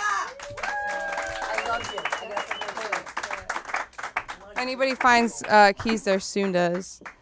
Shit. I was getting not like swamp ass, but like pond. Something. I don't know. I stood up and I was like, that's definitely not you guys. No, that was disgusting. That was disgusting. That was crazy. No, you're good. Give it up for Susan. Oh! Give it up for this packed night. I did have a show on Friday and it was good. A lot of people were in it who are here. At the end, the producer brought out a magic act. And he was like, stay right here. I need you to stand right here. I'm going to do some magic. And I'm wearing like a cute dress. So I think he's going to like dance on me. I swear to the chair's there. Nobody else feels this way, right? No, the first thing in my head, I'm like, he can't do magic. He wants to touch me. I was like, whoa. And then he was like, oh God. It was just like it wasn't my vibe. And then he was like, we're trying to like, he had a number and then it was supposed to be like, oh my God, this is a number on my driver's license. And everybody freaks out, but he got it like 2 numbers off. And I started screaming like, it's the same number. And he was like, I'm sorry, I'm high. And it was just like amazing. Like I just like things that you like can't really write. Oh, but there were things I wanted to say about what you guys were saying. It's talking about boob jobs, not that kind. Nobody's ever asked me if mine are real.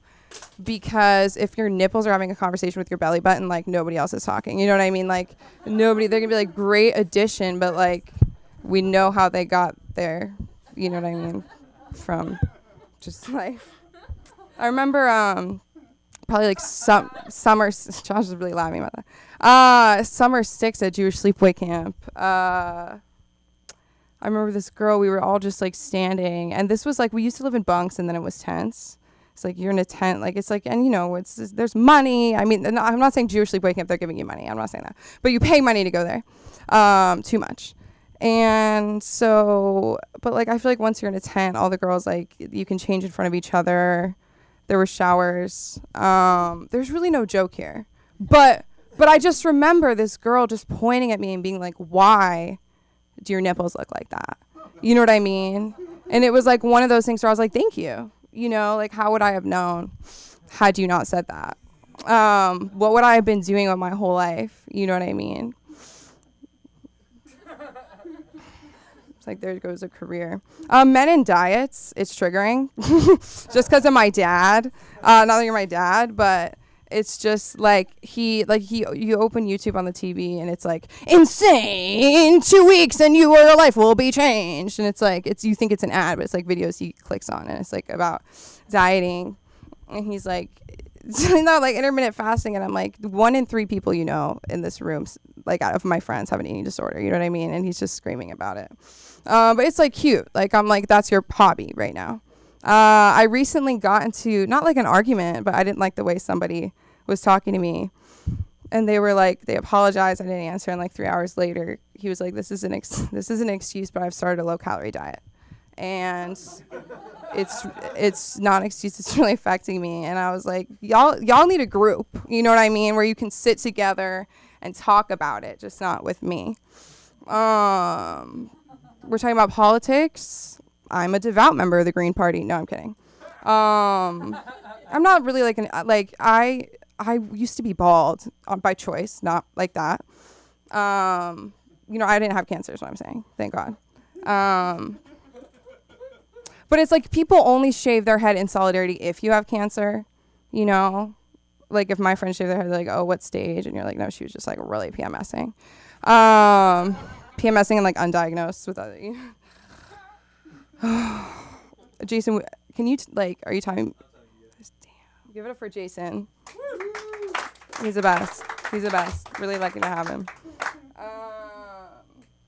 Nipples. Date a prisoner. Come in, seriously. Lenny,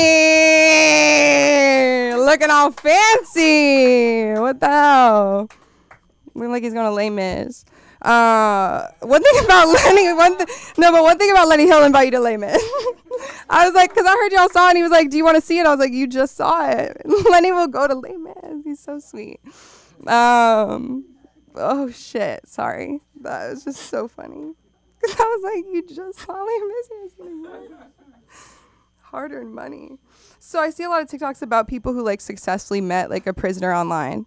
And they have this like beautiful life, and they always got the biggest fucking ring.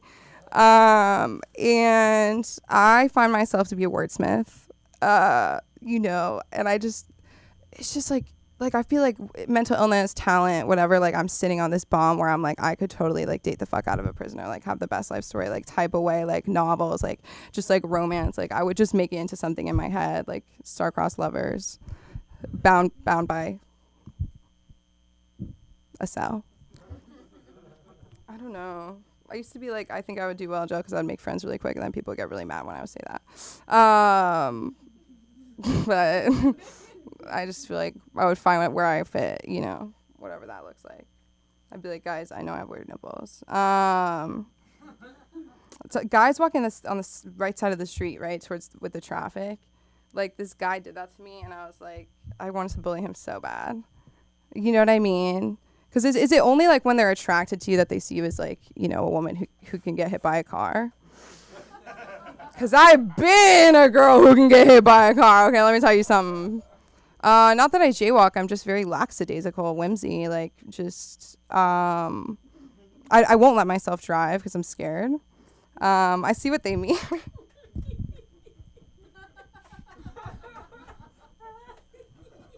I didn't look the whole time. And I looked up, but I think you're just really listening. You're no. Oh, are you Jewish or no? No. I was like, no. I knew it. I just knew it. I knew it. Because you and Sundar were bonding over stuff, and I was like, but I don't think she's Jewish like that. I asked this lady if she was Jewish at the mall. I work at the mall. I don't spend a lot of time there because ever since the West Side Pavilion shut down, it's been hard. That's a LA joke. It was a great mall. It was indoor, and there was a food court. I work at an indoor mall with no food court. It's the Beverly Center. I work there mostly on the weekend. No, I'm kidding. It's true, though. It's true. Do you ever have someone recognize you in the daytime from your Moonlight comedy job, and they're like, you look so different during the day? And then later it was just like, you look gay from far away. So I guess like in the dark and at night, like I look like somebody who he could have sex with. And I was like, oh my God, he sees me, he looks at me. But he's looking at me. Yeah. People get really mad when I wasn't gay and bald. You know, I was like, I'm queer, and they're like, what does that mean? And I was like, just leave me alone. Just leave me the fuck alone. Just stop. It goes both ways, though. Like, when people are talking a lot about, like, I sometimes just don't want to talk about it. Like, I feel like I talk about fucking enough here that I don't even want to do it anymore. Because nobody's funny during sex anymore. Comedian or not. It's like suddenly it's like you have to be a whole other person. I don't know. I'll be like, whip it out. What it do? And it just doesn't seem to be like the vibe. Where'd it go? Who's ready? Who's ready? Not me. I'll just say one thing. Like, I'm just tired of people getting mad when I vape during sex. Because it's like, you met me as me, bro. You want to change me? Like, ask me out. Take me on a date, you know? How about you give me such good sex, my vape doesn't cross my mind? How about that? How about it? Give it up for California for still somehow selling flavored vapes. It's just crazy because they're legal. Give it up for Cindy. Leave it up for Jay, though. Like, it's your night. If you want to come up back here and do too, like, I would let you because you give it up for you. Like, you know, it's scary up here. I'm so scared. So I'm going to, I didn't look at the lineup. I think I know everybody, but I also don't. Is it Antoine? Get up here. Never met him, but I know your name like that. Antoine? Kill it. You got this. All right. Whew. Hello? So, well, I got a bunch of friends here. Some people don't know me, so I don't know if you're able to smell it right now. But, yeah, I am French. So, yeah. And, you know, they say I'm a stereotypical Frenchman. You know, with the accent, the yellow teeth, the arrogance, the big fat cock, of course. That's not true. I'm not arrogant. Like, really not. No, but because somebody said they could tell I was French because of my arrogance. And that's bullshit. I was super upset. I want to fight those cliches, but what do you do when you're French? You know, how do you fight cliche? You protest again? No, you're screwed. Yeah, you're stuck. I know. I was stuck. Yeah. No, but honestly, I really don't think the French are arrogant. I think we're just better. That's what it. No, it's not true. We're not better. I mean, why do you think I'm here? Yeah, of course. No, the problem really is just that. Well, I am a little bit afraid to make jokes about America, because I know I'm allowed to say anything I want on stage, right? Because the First Amendment, but it's just. The problem is just that I am afraid to do that because, well, the Second Amendment, of course. You know? No, but thank you. But also, no, the other problem is if I say jokes about America, then people are going to ask, well, why doesn't he go back to his country? You know, and, well, you know what? Let me answer that. Why don't I go back to my country? Well, actually, I go there all the time. I'm going next week to Paris, and the south of France. Like you wish you could, like, yeah. No, but also, I love America. It's a great country. I think it's the greatest country. It's the problem. Really, it's just like what's on the land. The people. I mean, don't get me wrong. It's the same everywhere. Like France is a great country too, but man, French people are so annoying. I don't want to be bashing French people, but that's also another thing that's super typical of us French. Like they had a survey of what do French people hate the most. It's a true story. And at the top of the list, the number one thing that French people hate the most was French people. Yeah, that's us. That's how we are. So that's why, I left France and been in America now for a few years. I'm not an illegal immigrant. I did it the proper way. I went through the whole process. I got my divorce. I'm done.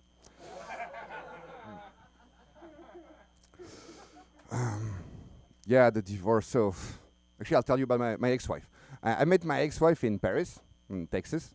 And I was there for a language exchange program for 6 months. Just to learn, yeah.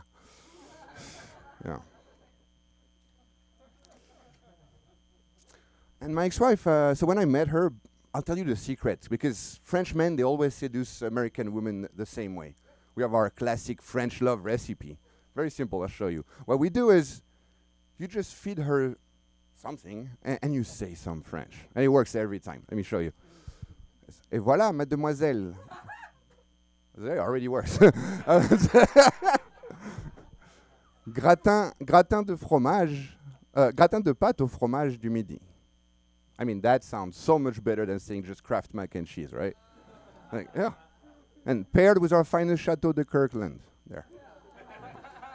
It works.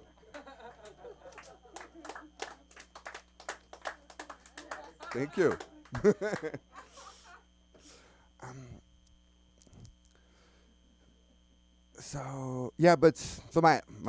When my wife and I moved to Florida, we began arguing all the time, and that's actually probably why I hate Florida so much. What can I tell you about Florida? Florida, they have all those don't say gay laws, right? You know that over there. And you know why? In my opinion, I was looking at a map the other day, I was thinking, I think they have those don't say gay laws. It's because if you look at the map, you see if America was a transgender woman, then Florida would be that tiny penis she wants removed, But, so yeah, life in Florida was really, really rough. And we argued all the time. One day, she grabbed my car keys and took off. My wife grabbed my car keys and took off with my car. I was so upset, I immediately called my girlfriend. I was so mad. And she was always complaining that we don't spend enough time together. One time I was stuck for 1 week in a hospital. Like an entire week stuck in a hospital. And she kept complaining that we don't, I don't spend enough time with her. And the complaining, went nonstop. So at some point I had enough. I grabbed the doctor and I told him, okay, doc, you can unplug her now because I can't. Okay, I'm sorry, that's not true. I really like killing my ex-wife on stage. That's my thing, But because they say stand-up comedy is like doing therapy, right? So that's the thing. I don't think I should be doing therapy up here on stage, because actually I had a therapist. I tried to tell him about my abandonment issues, but then he dropped me, so that didn't work. And he wasn't useful anyway. I told him, I hate myself because I'm a piece of shit. And he was like, yeah. And it's a bit rough, but I'm going to stop here. I'm sorry, guys. Thank you so much. Thank you very much.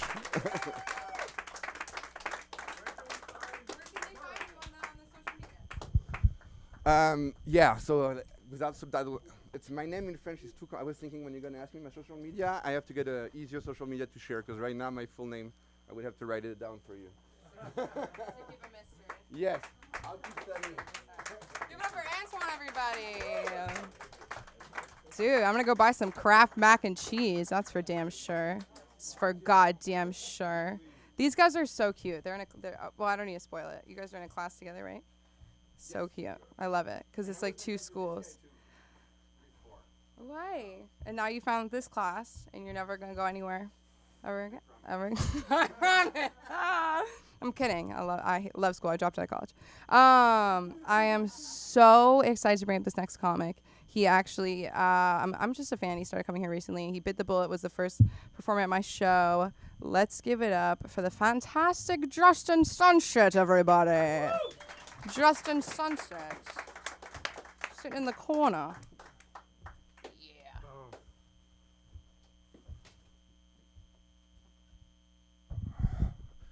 All right, make some noise for LA School of Comedy.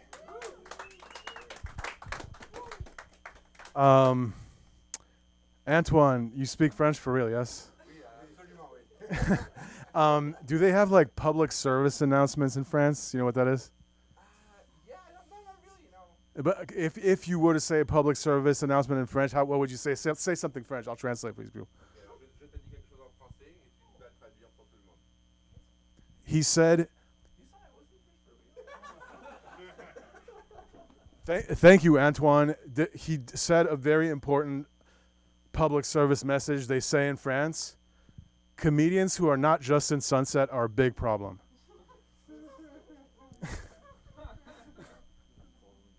I love you all. I don't know why I said that. Let's make some noise for Sam. Thank you, my friend. So, I am Justin Sunset.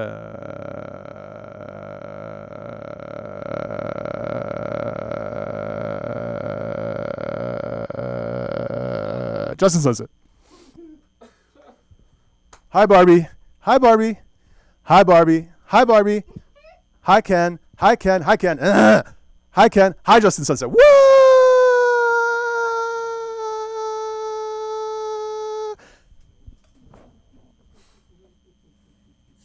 Don't tell me there is no I in team. It has E and A, and those are also consonants and vowels. Don't try to convince me against teamwork. I fucking love teamwork.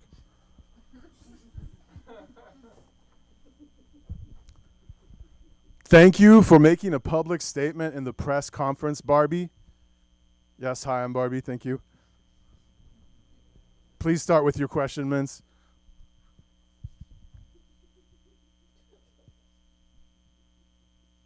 Barbie, why do you not fuck with Ken?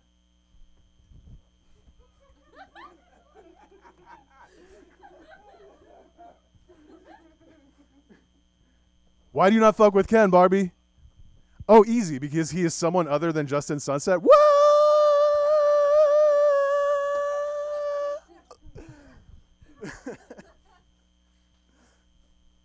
Ryan Gosling stole the show of The Notebook. Team Margot Barbie, motherfucker. Oh, shit. What? No, it was a joke. No. Ryan Gosling did not steal the show of The Notebook. Rachel.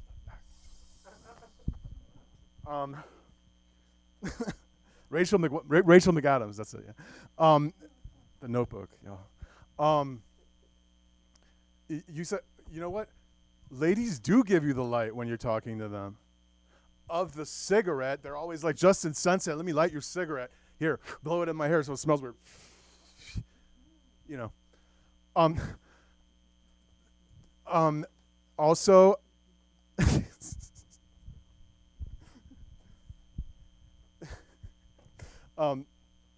look, the pilot of the airplane was all, ladies and gentlemen, we are at $10,000, $12,000 attitude. Ladies and gentlemen, to the left you can see Justin Sunset.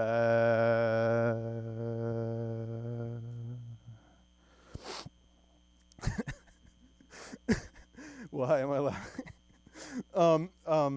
Look, I already mentioned that there's no I in team, but I'm not buying drinks for like 12 people anymore at the local bar. Yoga teachers with man bun driving a Vespa. I went to the shopping for clothes shop. I was trying on clothes in the changing room, but I did not change. I was still the same Justin Sunset, but with clothes, different clothes. Yeah, also, yeah.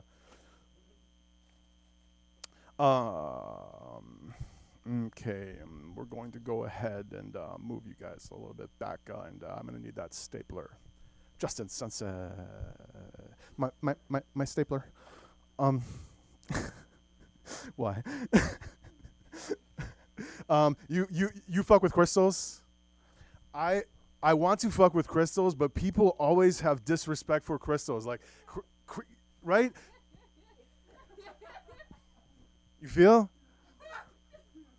Like, crystals is always number 2. Like, crystal meth. All they're thinking about is meth. You feel me? Like, or like crystal clear. Why are you focusing on clarity? Crystals, man. Crystals get no fucking respect. You feel me?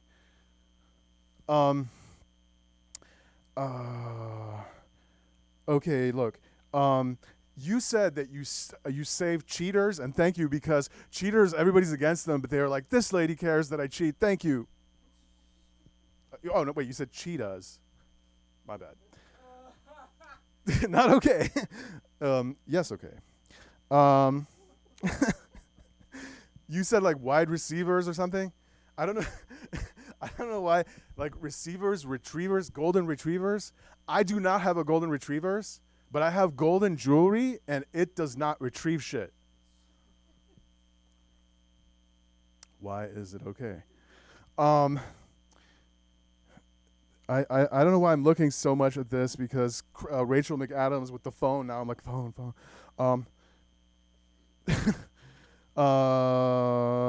Okay, yeah, anyway. Attention teachers and students, this is Principal McRooney. The teacher's lounge is now the vaping smoke lounge. Our cafeteria is now sponsored by Remington cigarettes. You are in the cafeteria. I don't know. Oh, shit, people. I love you all. Sorry, I'm not a good reader of my jokes because I wrote them so weird. All right, there we go. Thank you. I'm going to keep it short today. Thank you all.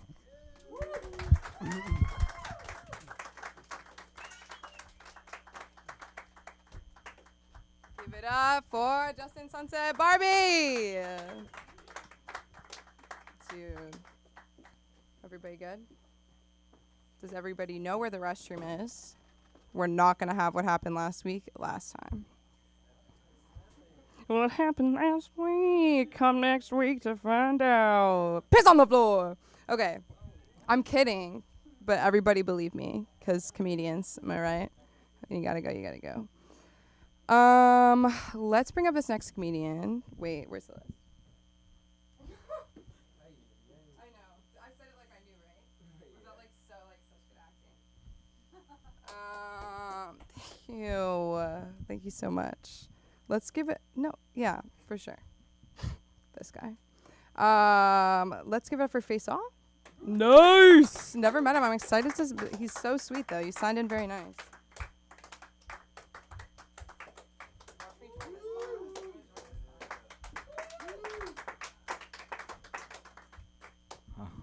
Thank you very much.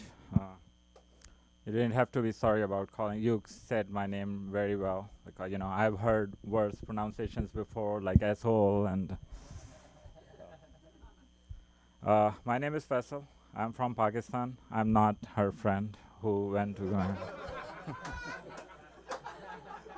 I was like, she was telling a joke, and I was like, oh my God, she already gave half of my introduction already. I'm not.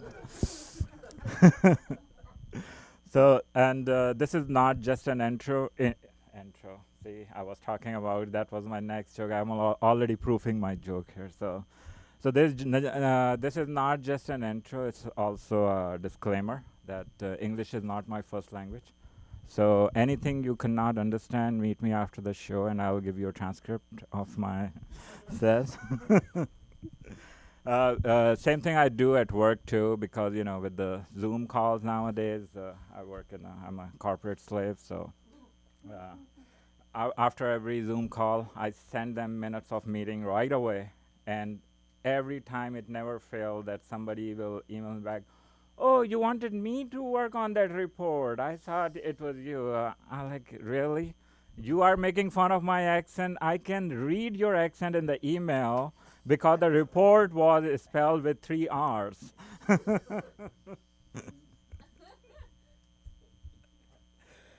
Ah, so, and also I'm not making this accent like my French friend here. This is not the accent. It's very real and natural. This is not the accent like fancy British or French accent you get girls. No. I do get attention of the woman, but in a very different way, not the way I want. Like if I'm at the party, they will not say that, hey, would you like to come back to my place? No. They only ask me that, where's my 7-Eleven fan, that, hey, how does it feel like working for 7-Eleven? Or, hey, how does Uber really pay? And actually, one time, one woman, she actually asked me that, hey, would you like to come back to my place? But then she also added that, I want some help to set up my printer.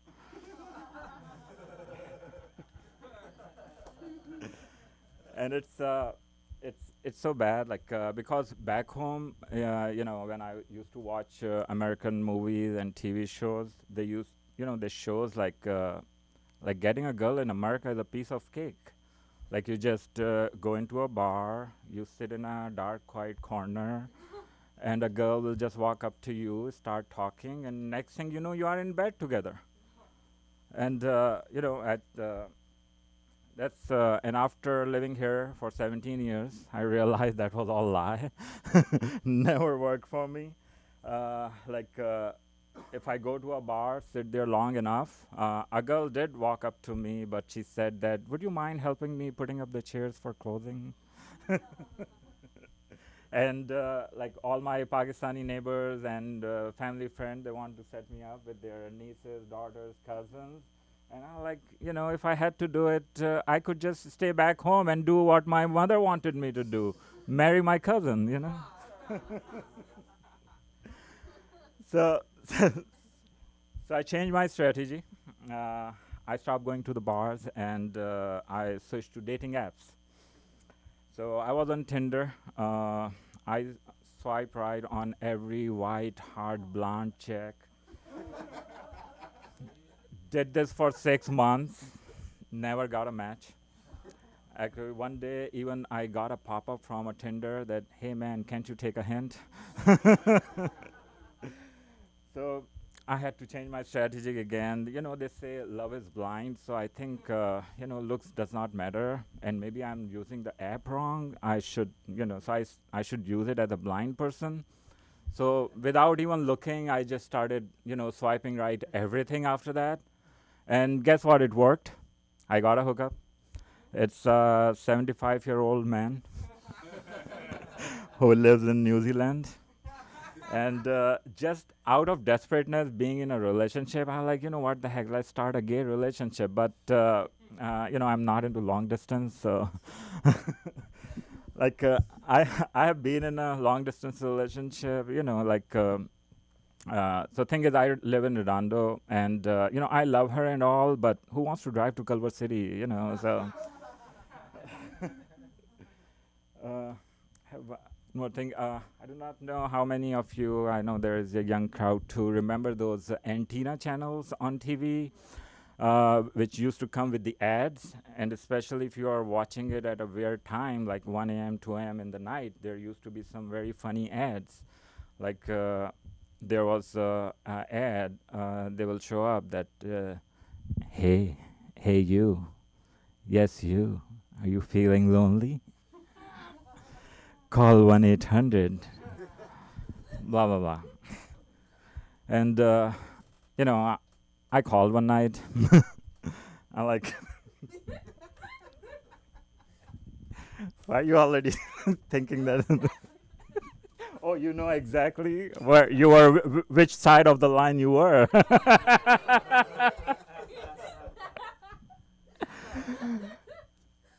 So I called one night and say that, I say, hey, so what's the deal? And, the woman said that, oh, we will do everything what your girlfriend and wife would not do.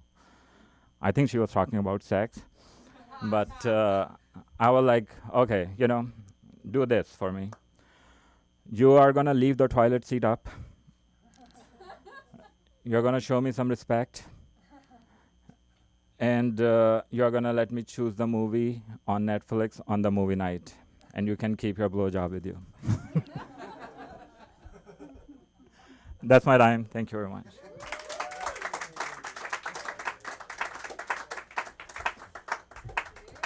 You people. That was amazing. Give it up for yourself. Okay. Miho, you're back to the resets. It's been a minute. Do what you gotta do. Okay. Very excited for this next comedian. I haven't seen him in a minute. I wanted to make another Barbie joke, but it's like overdone. Just come up here and tell some jokes, Kenzie. Come on. Give it up for Kenzie Foster, everybody. I don't know. Is this thing on? Yes. Hasn't. Oh, it's on there. Right on. Man, English is my first language, but it's still pretty hard to understand me. You know, anytime I try to speak another language, I just sound like Brad Pitt in Inglourious Bastards. Yeah, it's like buongiorno. Está scalps. But yeah, Barbie's out of control. It's chaos. Barbie's gone wild out here. Actually went to a pre-screen party the other week. Pre-screen party, saw them. Great movie. I rocked the perfect fit. You know, have the hair, wear a cool Hawaiian shirt, chopped off my dick. It was a great time. Actually did this to my hair a couple months ago. People keep asking me if I'm upset about a Quidditch match. You know, a couple black dudes shouted at me, "Hey, yo, Aaron Carter! Hey, yo, Aaron Carter!" I was like, "What?" It's like, "You want some candy?" It's like, dude, show some respect. Show some respect for the dead, huh? Come on. Also, I didn't know black dudes fuck with Aaron Carter like that. You know? You know? Yeah. Just, I know a girl that's soft and sweet. Yeah. But yeah, man. On a sad note, I'm going through a breakup right now. Not with my hairdresser. Yeah, Ken is missing his Barbie. No, it's sad. You know, we broke up last Monday. I broke up with her. I ended things during lunch, and was back on the apps by dinner. Probably not the healthiest thing to do, but you know, I was just sitting on my couch swiping, watching John Wick 2, just pretty content actually. But yeah, I broke up with her. The reason I broke up with her is she told me a really mean thing. You know, some might even consider it verbal abuse. She told me, "You're good the way you are." It's like, what? First off, anybody who says you're good the way you are, what are you on? Okay, what kind of fairy tale, Bruno Mars kind of world are you living in? You good the way you are? You know? 'Cause I'm messed up, man. I'm pretty messed up. What, you guys don't believe me? I'll prove it. I want to kill. I want to kill an alpaca. I want to slaughter an alpaca. I want to feed its corpse to some stray dogs. I want to turn its fur into a coat, and I want to mount its head above my wall AC unit. For some of you are probably thinking, what? Why? Alpacas? They're so cute, right? They're so cute. Why alpacas? I'll tell you why. I don't trust them. Yeah? Are you a llama? Are you a sheep? You don't know? Then die.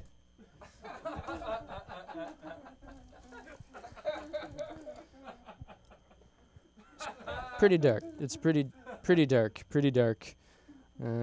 Yeah, how could she think I'm good the way I am with thoughts like that? You know? I feel like hearing that too, it's like receiving a participation trophy. You know? You ever get one of those? You guys, young guys, yeah. Just standing in line waiting to receive the 5th first place trophy. Just like, yeah, here you go, Spencer. You did great. You're a winner, kid. And it's just this false sense of accomplishment. Like, yeah, this is so real. I did it. I'm a winner. And I'm gonna go celebrate my victory by playing COD and watching porn. All right. In reality, you're just slow among other slow people. Anyways, pretty messed up. Yeah, so I ended things. Broke up with her. I'm racking up a lot of exes. A lot of dads don't like me. Actually had a dad once in high school. He got me by the neck, put me against a wall. I cheated on his daughter, because I could. Is in high school, you got a cheer captain wanting to hook up with you, what do? Huh? Come on. But yeah, put me against the wall. If you ever do this to my daughter again, I'll kill you. Yeah, she gave me another chance, right? But yeah, I was like, yeah, no, never. Just yeah, it's a bit sneaky about it next time, you know. Yeah, don't get caught. But yeah, I'm trying to make changes. You know, I feel like the pandemic kind of forced that, a lot of it. You know, making changes, not so much in my romantic life, but I started washing my hands after using the bathroom. That was a good one. Thank you, COVID, for teaching me that lesson. I started FaceTiming my grandma more, which is good. You know, she was getting into crypto, big time. Yeah, I got a crypto grandma. Yeah, she was like, Kenzie, digital currency is the future. It's like, Grandma, you don't have much future left. Just stick with the silver. You know, stop giving too much to Trump. Yeah, my grandma's into Trump too. But yeah, I also started shopping at strictly black-owned businesses. But only when I'm out with white chicks. Yeah, only happened a couple times. They kept stealing my girl. Yeah. Yeah. Anyways, all right. I think that was the set that I wanted to do. Let's see, how much time I got? Probably like 3 minutes.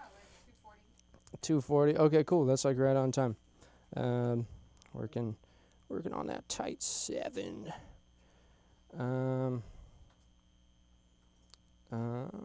Feeling sad. Yeah, feeling sad. You know, I've been feeling sad with the whole breakup thing, and I finally found a way to like cure my sadness like quickly, and it's by doing stereotypical gay shit. Yeah, dude, I was sad the other day. I went outside into the sunshine and started just skipping, and I was just like, yes, bitch, and I felt way better. Like I felt so much happier, and I was good. I was good again. Then 20 minutes went by and depression kicked in again. Yeah, I felt like being dead. Yeah, which I don't know. Being dead doesn't seem like it'd be too bad to be. You know, you don't have to worry about your diet anymore. You know, you don't have to take shits anymore. I'm tired of shitting, man. All right. Is everyone here tired of shitting? I'm tired of shitting. All right. Sick of this shit. All right, guys, you can find me on Instagram at KenZyJF. That's KenZyJF. Let's have a good night. Give it up for your host, Sam. Thank you, Sam. Give it up for Kenzie. We are closing out the night with some of the A-Team, the LA School of Comedy. What can I say? See why your investment will pay off very soon. With the amazing, fantastic, wonderful, one and only Anya, everybody. To the stage.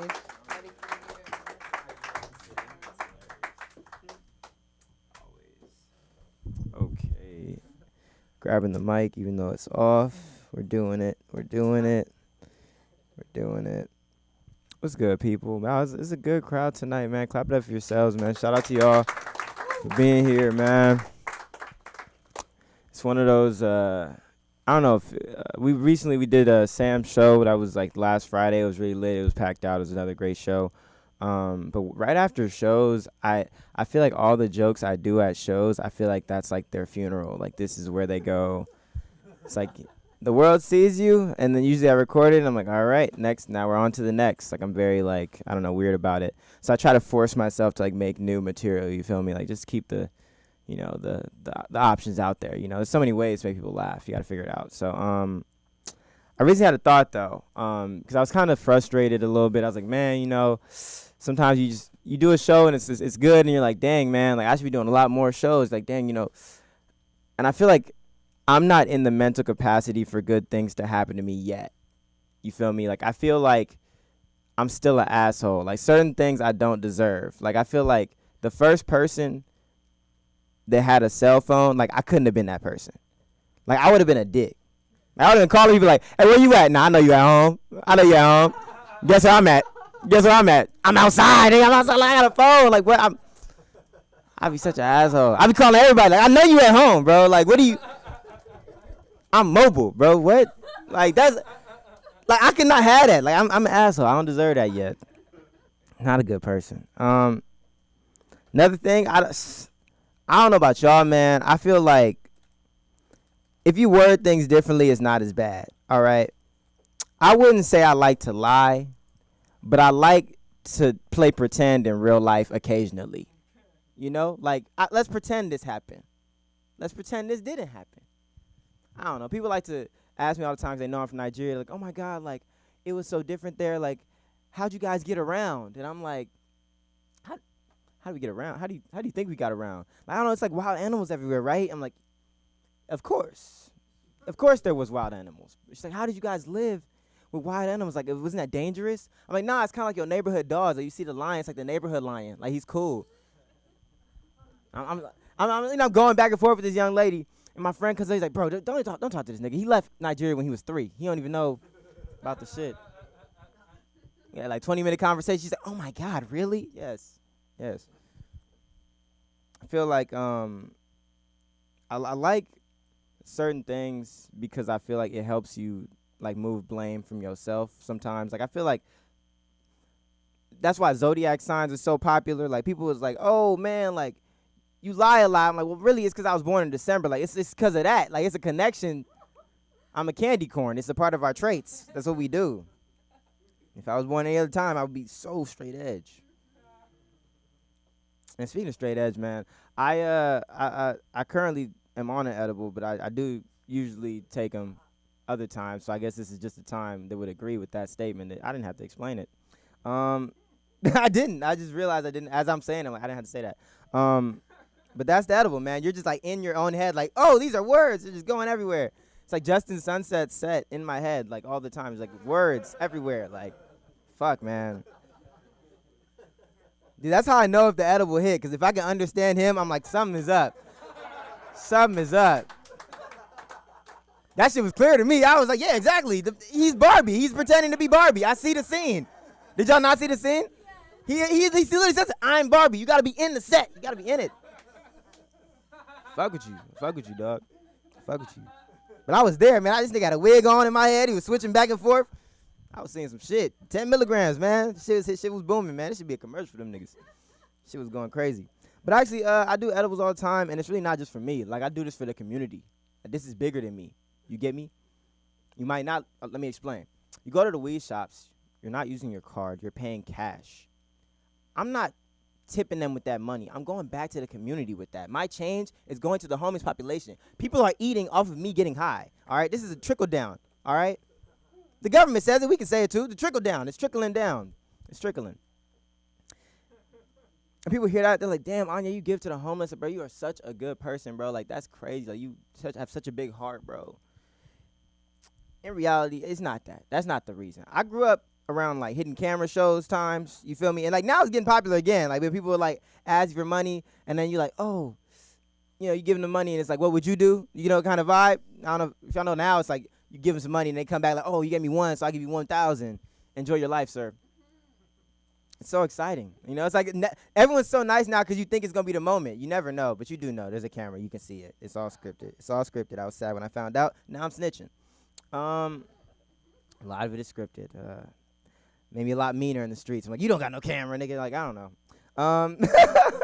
But it was a moment that I was, like, leaving the weed shop, and I had some change on me. And there was a guy coming up to me, and I was like, oh, bet. Like, this is his opportunity to give him some money. So I'm grabbing at my wallet already. I'm like, cool. Like, what's good, sir? And he's like, I'm like, excuse me, sir, what'd you say? He said, weed or meth? Excuse me, sir, those are two totally different vibes. How you doing, weed or meth? That's two. You can't be smoking meth, listen to Wiz Khalifa. You got to pick and choose the life you're going to live. You can't. It's probably on the street right now. You have no direction, so you got to pick the street. Can't take them both. That shit bothers me for so many reasons. I'm like, did I have a meth giver outfit on? Like, I was in uniform. I was on the way to work. Like, I was like, this what the meth givers are wearing? Like, I don't know. That's what I'm wondering. It's like, I just got a tattoo like that. Like, a week before that, I had a tattoo. I'm like, this is like, what that means? Like, you get a tattoo, you got meth on you? Like, I don't know. And then I had, like, a bounty of meth. Like, meth to share? Like, is meth a shareable drug? Like, I'm just carrying around. Like, oh, you want some? I'll get some meth. I've never been with my homies. Like, we chilling at the crib. Like, hey, man, what you finna get into today? Like, shit, man, I'm finna buzz down this meth, bro. Like, what the fuck? We buzzing meth down?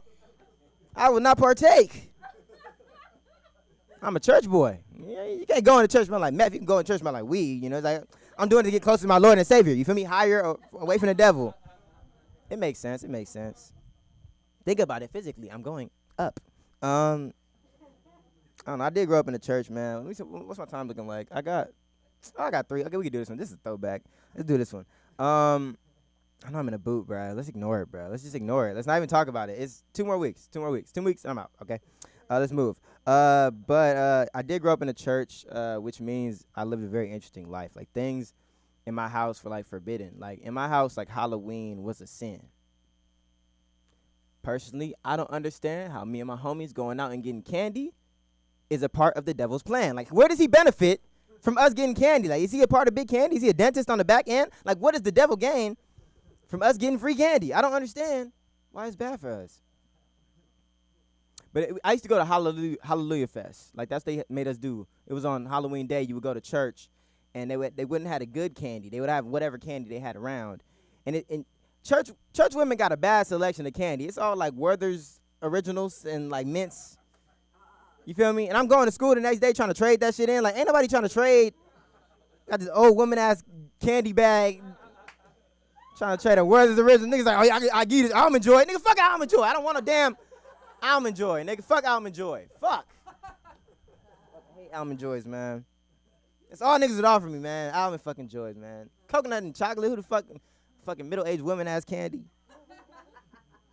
It's coconut and chocolate. Shut the fuck up. I don't like it. I did convince my dad to buy a costume once. It was really lit.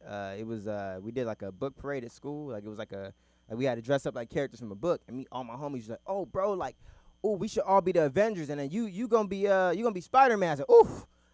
I was a little nervous when they said Avengers, a lot of buff gentlemen. I'm like, I don't have the physical frame for all these characters. But they said Spider-Man, that's slim, that's skinny strong. I could do that. We could do that. I was excited. So I go home. I'm like, give me the book. Let me go home. I went home. To my dad, hey, we doing a book fair at school, something from the book. We're going to be characters from the book. This book right here, Spider-Man, he's in the book right here, and this character from the book, I'm supposed to be him. My dad looks at me. He's like, He always does shit. When he think he caught me doing some shit, he always just like, like he's like Sherlock Holmes. Like, he just gets it. He got to let everybody know he got it. Like, my son, man. You think I'm dumb, man?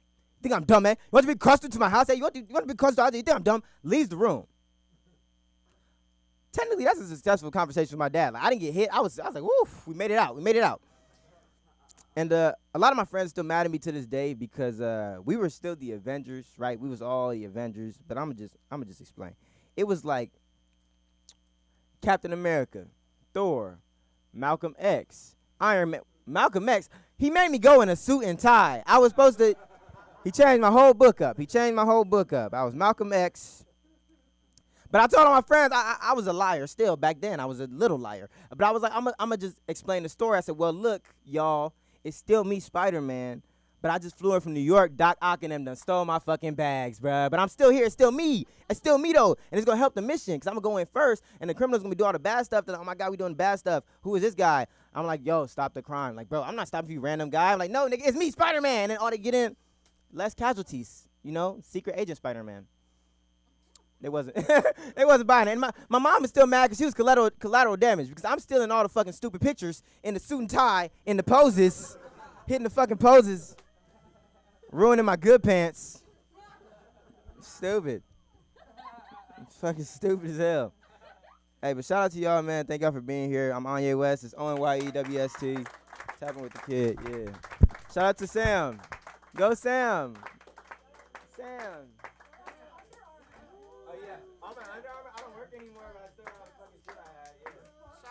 Shout out, Under Armour. The night is middle-aged, not young, but not over. That was great. Guys, let's just give it real quick. Everybody stayed. Everybody's been laughing. We were weird at first. We got to know each other over a couple hours. It's like we went on like a boat to Catalina. I don't know. It's like I'm dreaming. But I am very excited for this. Very excited for this next comedian. Chris Diaz, everybody. Dude, I like lost my whole mouth. I am excited though. I don't know why I did it like that. Oh, let's do this dance.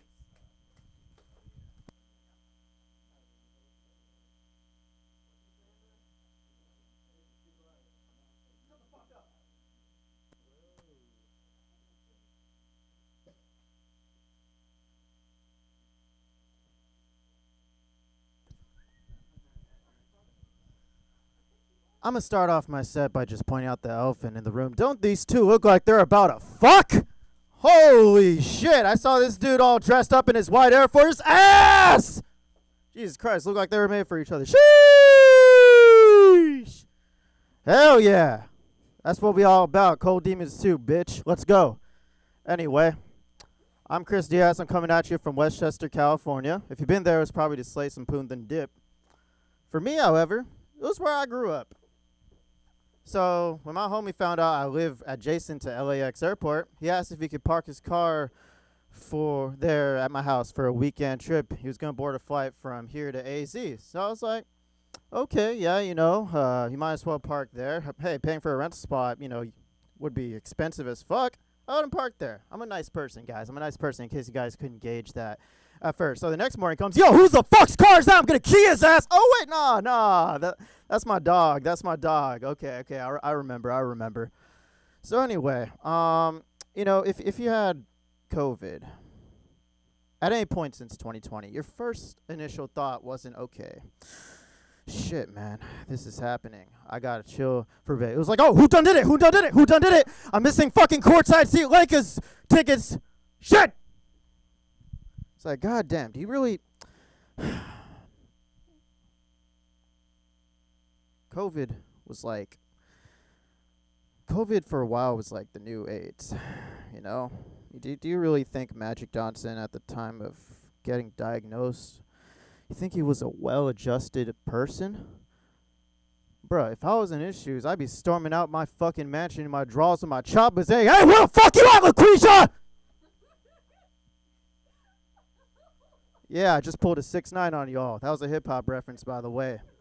All of my bits are hip-hop reference, just so you know. And yes, I'm wearing a Knicks hat. I'm not even a fucking Knicks fan. Oh, exposed! Yeah, that's part of the Cold Demons bit. You can watch that on YouTube. I have a lot of content you can watch on YouTube. Content that was distributed by these people, interesting enough. Honestly, I just had to go fucking hard tonight. Honestly, I just been doing 5-minute sets, being calm, composed, collected, you would say. But I just had to fucking unleash, bruh. Because you know what? If I ain't saying what I feel, I ain't doing my fucking job on this earth. For real. Hey, appreciate you whoever wooed. I don't even know. Oh, shit. She's having a subtle clap, not even turned to a beer clap. God damn, I got some motherfucking haters. I'm parked right behind her car. But nah, these two are going to fuck, so that's okay. Yeah, let me pull in my laughter in my fucking sweater. Okay, cool, dude. Jesus Christ. Hold your laughter, however. You know what? Shove your laughter up your asses. I don't give a fuck. All right, here we go. Here we go. Here we go. Here we go. Here we go. Exactly. You guys unleash the fucking stink meter. That's also a hip hop reference. Duffy on y'all's asses. Let's go into my notes. I got all my notes synced iCloud 6S. Yeah, 6S, motherfucker. It's my trap phone. JK.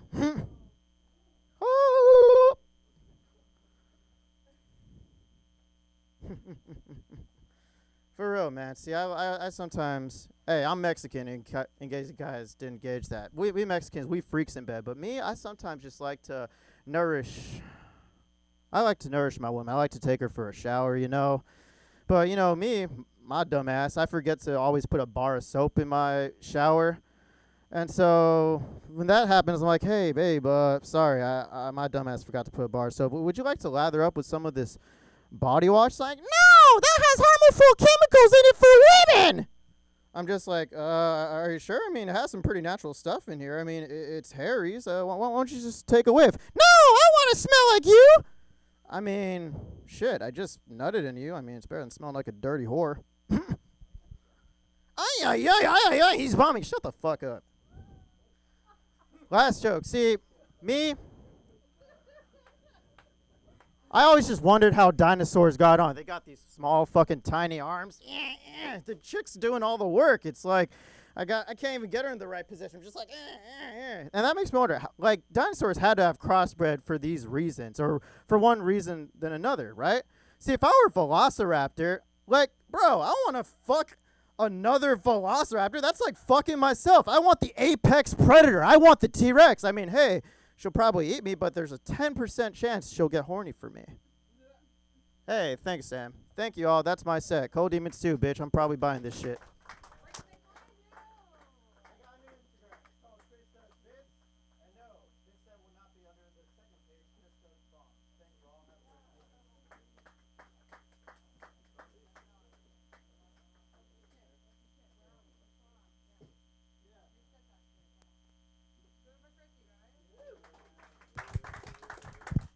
Talked a lot about who is fucking, but did not talk about himself.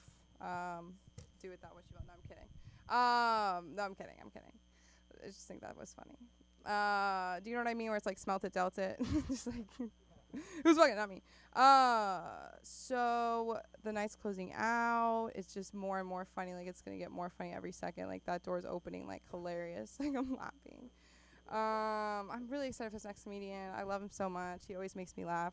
Give it up for Nick, everybody. Give us some of that.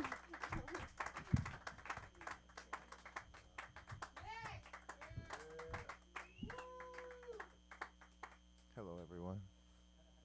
I hope everybody's okay.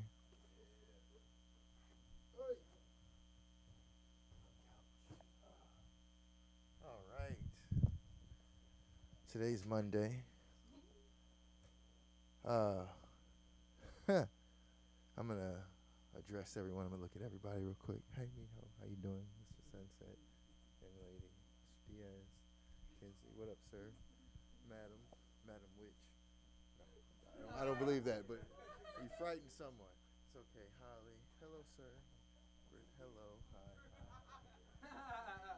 Okay. All right. The problem with online dating is that guy is fucking.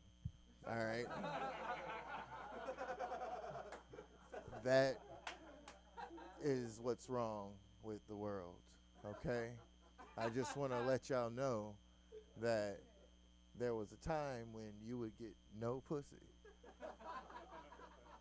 at all, but you probably fucking. So that's cool with you. You know, you still hit. It's good.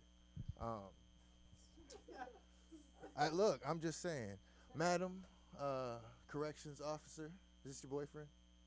No. Okay, I was just wondering, what is this to you, your friend? Okay. They sit in groups and read letters because motherfuckers can't read. I know. All right? And one person is helping all of them. All right? It's not like niggas is sitting Indian style like, tell us a story, Bobby. No. Niggas can't read. All right? Have some empathy, motherfucker. Some sympathy, something. You there supposed to help them. You laughing and shit.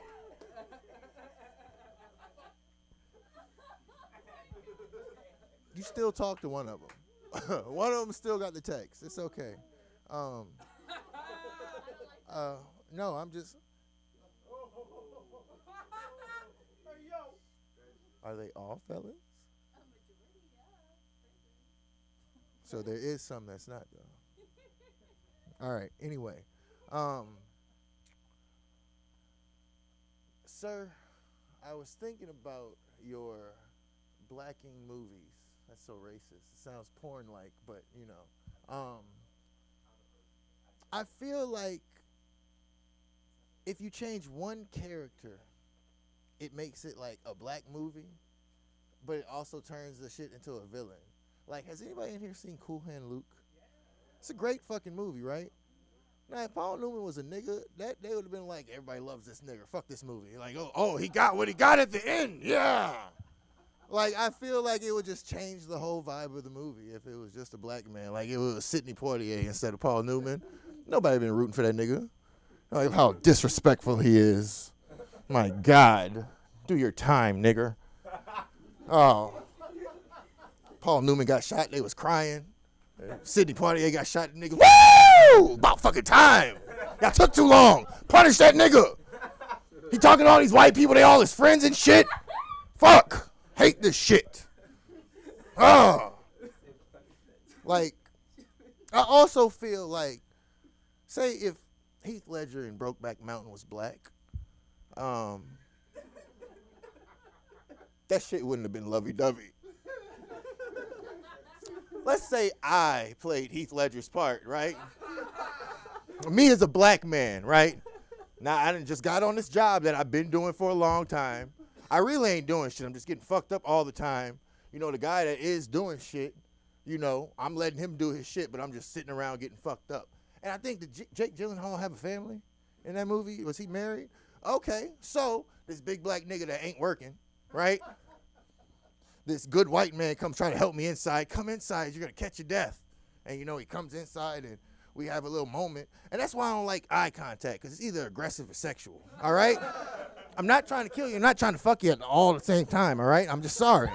But, so I come in the tent. He's like, oh, you got to, and I'll be like, nigga, why you touching me? Oh, and I just bend him over and fuck him and bust a nut and then go back outside. I'm going to jail. I'm the villain in that movie. It's not a loving story.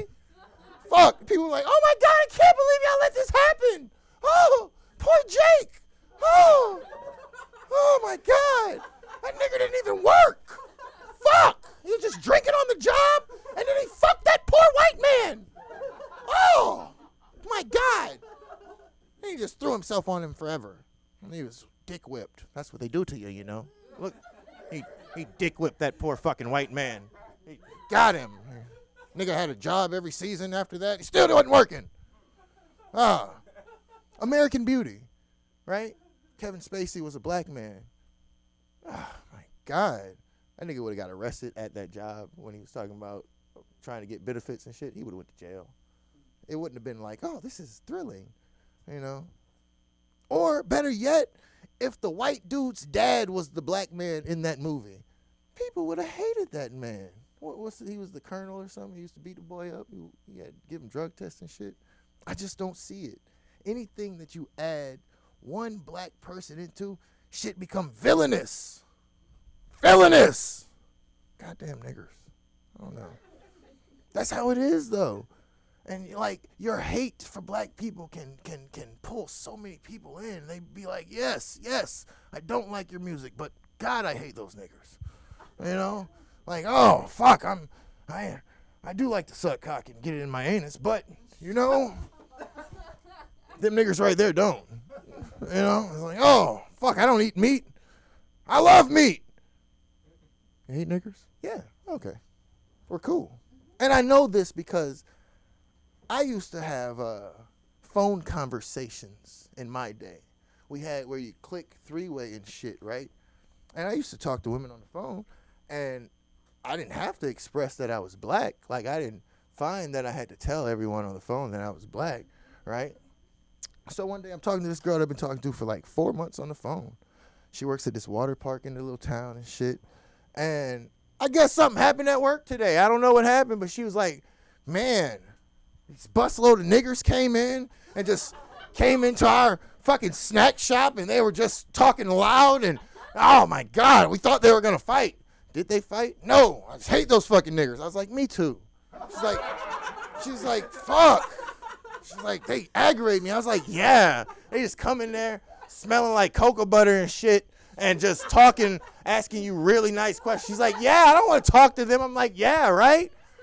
And I let this go on for like 25 fucking minutes, right? And I sat there, and she told me about her friend named Kevin Klein something. His name's KKK. Called that nigga on three-way. And we talked about how we all hated niggers. All right? And at the end of it, they were like, oh, what school you go to? I was like, oh, I go to Ellender. And they got quiet, and they were like, hold on. You go to school with all those niggers? You have to be one of the 6 people there. How does that feel? Well, I'm one of the niggers, so. And she was like, and the dude was excited. He was like, I don't get to talk to them. Let me tell them everything I can think of. And he went the fuck off. And it was hilarious because he was so polite when we shared our hate for niggers, you know? But then, like, he found out I was a nigga. No longer, you know, could we share anything. And that shit hurt my feelings. This bitch hung up the phone and called my other friend and was like, is Nick a nigger? And he hung up on her and called me. I already hung up on him. Picked up the phone. He's like, what happened? I'm like, what you mean what happened? She just called me and asked me if you were a black man. I was like, did she say it like that? Is that what she said, sir? He's like, no, but I'm not going to say that to you. I was like, okay, cool. And this bitch is already on three-way. I could hear her breathing and shit, right? I'm like, I know she's on the phone. He's like, oh, she is. I didn't know you were black. I'm sorry. Can I still get my dick sucked? All right. Y'all have a good night. Enjoy yourself, Sam.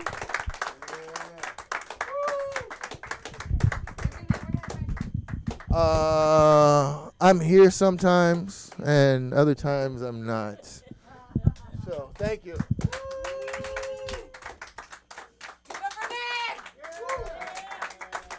Fantastic. Okay. Who's ready for the comedy of Holbert Dang? Come to the stage. Moving. Guys. Hi, everyone. Oh, wow, this is really tall. Okay. So you were talking about jail. So that reminded me about my taste in men.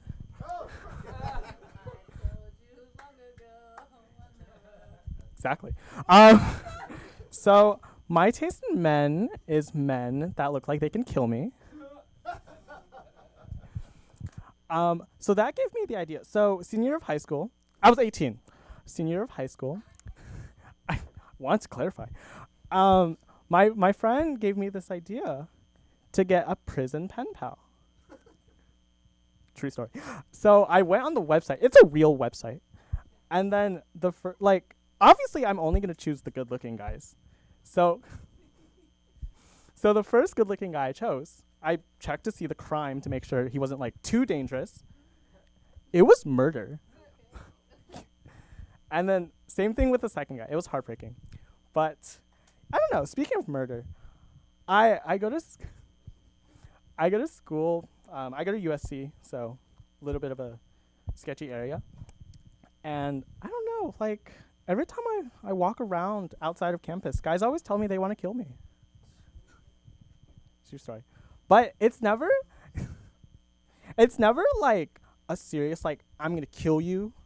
It's more like a sing-song, I'm going to kill you. I'm going to kill you. And I don't know, I always ask them, how do you expect to do that? By singing off key? They really do sing off key. I think that if they were talented, they wouldn't be like singing killers. They'd probably just be singers. But I like to be nice though. I like to tell them, oh, like why don't you apply to American Idol? I think you can do it. They can't. But I like to be nice. So last Monday, I went on Grindr and I texted this cute guy. Oh, by the way, Holly. So I wasn't looking at you with judgment, and you'll find out really soon why. So I texted this cute guy. He was 45. So I don't judge you because I'm your husband. But so he was a BBM, a British blue-eyed man. What were you guys thinking? But yeah. So, but yeah, he was really handsome. He was like Prince Charming. And so I was on my way to the ball in my chariot. I think that's what it's called. The chariot was the Uber he paid for me. Because I'm a spoiled princess. I go to University of Spoiled Children. True story. But so I was on my way to the ball in my chariot. And then I went off to the ball, his hotel room. And what I found, so again, cute guy. On his profile, it said 45. And the guy, again, was cute. But I was confused because he was, not only was he cute for 45, he was cute in general. So when I got to the ball and I revealed who was really there, I definitely did not find Prince Charming, but I did find out what Prince Charming becomes. He becomes Shrek the Ogre. And the sad thing is, if he had just showed his like real, like how he looked now, I wouldn't have minded. I kind of like older guys. Kind of like your husband, again. But yeah, so in high school, so I had a straight girl best friend back in high school, because naturally. By the way, in high school, I was like the only gay kid out of 2,000 kids, supposedly. Yeah, I know. Yeah, it definitely wasn't true anymore. I'm from Orange County. That's how it is. But I had a thing for older guys, and my friend, Carly, super white high school, by the way, she goes, Holbert, like, you're a gay guy who likes older guys? You're such a statistic. Which, by the way, as an Asian, I feel like that's a microaggression. But now that I'm 20, I have 20 years of proof that I'm actually not a statistic. I'm a tragedy. But yeah, older guys. So on Tuesday, last Tuesday, not this week, I hooked up with another guy. Unfortunately, he was also 45. But I know. I promise. I am dating a 22-year-old now, but this was... Anyways, this guy, he was kind of interesting. He was Mexican, but he had like white skin. That wasn't the interesting part. But he had like white skin, like a reverse coconut, you know, brown on the inside, white on the outside. And more interesting fact about him, he had red hair. And when we were on the date, we were also on a date. He revealed to me that he had a Filipino ex-boyfriend, which he really wanted to hound that down. And he goes like, oh, I just wanted to like remind you, like, I like Asian guys. And that definitely shows like how much pretty privilege works, because if like an ugly guy had said that to me, I would have probably like punched him in the face or something. I would have said like, oh, like, congratulations, like, thank you for your service. But when he said it to me, I was like, oh my God, congratulations, thank you for your service. How would I thank you for it? But so my Instagram is dang_it's_HD. Thank you, everyone. Give it up for Sam. Give it up for Holbert, everybody. Everybody please stay for our headliner. It's going to be hilarious, emotional, and everything you ever want it to be. And also this next comic's going to be great too. Sorry, I didn't mean it like that. I fucking love him. It's Lenny. Come on. What can you do?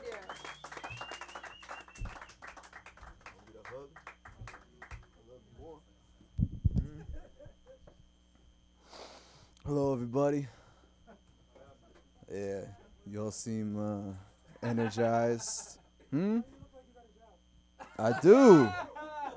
Why wouldn't I have a job? It doesn't pay much, but I have a job. Shannon gave me this shirt. How I don't get good jobs, 'cause I'm not a good employee, and like I don't intend to be. I don't like showing up on time. It's just kind of shitty. Some people have trouble finding jobs.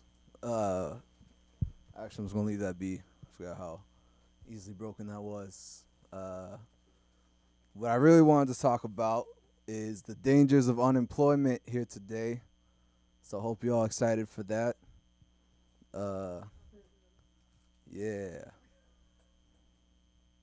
You guys familiar with Les Mis? It's from his shitty country. I don't know much about your country. I just saw Les Mis, so I'm assuming it's a shithole. Fucking war zone.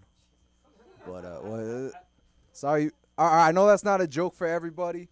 I'm assuming most of you don't read, and that's why you didn't get it. But Les Mis, it's the only part he fucking reads. That's just cause he's old, and you motherfuckers still don't respect him.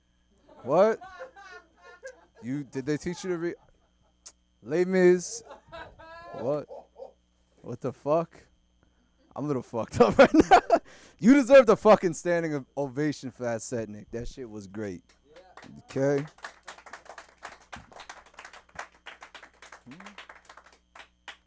I'm going to pretend that applause is for me. Les Mis is a story about a big, strong, giant man who went to jail and eventually turned his life around and became the hero of the story. So that's what that was about. And I went and saw the musical, and it was like the book, but like really gay. What it is. But I support the LGBT community, clearly. So much so after I saw that movie, I got in an Uber. So I support Indians and Middle Eastern people too. You're welcome. I was just telling you what happened. Actually, it was an African guy, so I support Africans too. He was Nigerian. I'm just telling you what happened. I'm sorry for supporting a diverse group of people.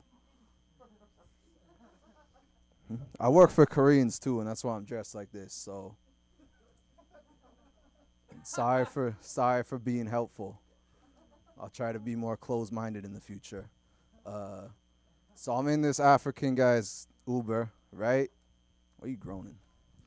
And he's telling me about how he has this YouTube channel, and he gives advice. And he's like, "Yeah, bro, I give advice. You know, I'm not gonna do the accent. But he's like, "Yeah, I give advice. I give advice about how to get pussy, and I got a whole fucking YouTube channel on that shit." And he's just telling me the whole fucking ride about, he's like, "Yeah, this never buy him a drink. This is how you get pussy. I get so much pussy. I get fucking head in this Uber. This is all true. Fucking true story." He's like, "Bro, I get head in this Uber like every other fucking ride, and I never buy bitches drink. Da-da-da-da-da. I'm just telling you the truth." And he was all, "Yeah, bro, I'm gonna help you out, my boy Lanny. I'm gonna help you out. You're gonna be crushing pussy. You're gonna get so much pussy. You're gonna fuck all these bitches. Da-da-da-da-da." And the ride was over, and he went to shake my hand, and he saw a fucking Les Mis playbill in it, and he was like, I'm probably giving this information to the wrong person. Like this.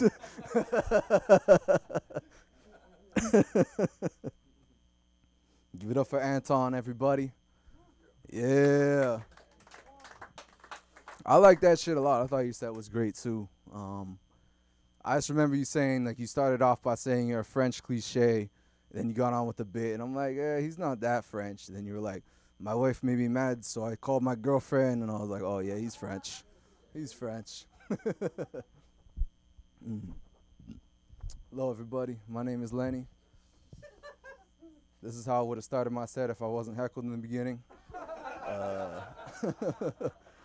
I graduated high school recently. Yeah, thank you for supporting education. so I don't have to learn to read in jail. And thank you. Actually, education's what helped me get a job. So, yeah, yay. I had a lot of fun in high school, mostly because I look like a school shooter. And when you look like a school shooter, you own the fucking school. You know what I mean? I got to do whatever the fuck I wanted. Principal would be like, "You're late today." It's like, "Am I?" Would you rather have one kid not be here or all them?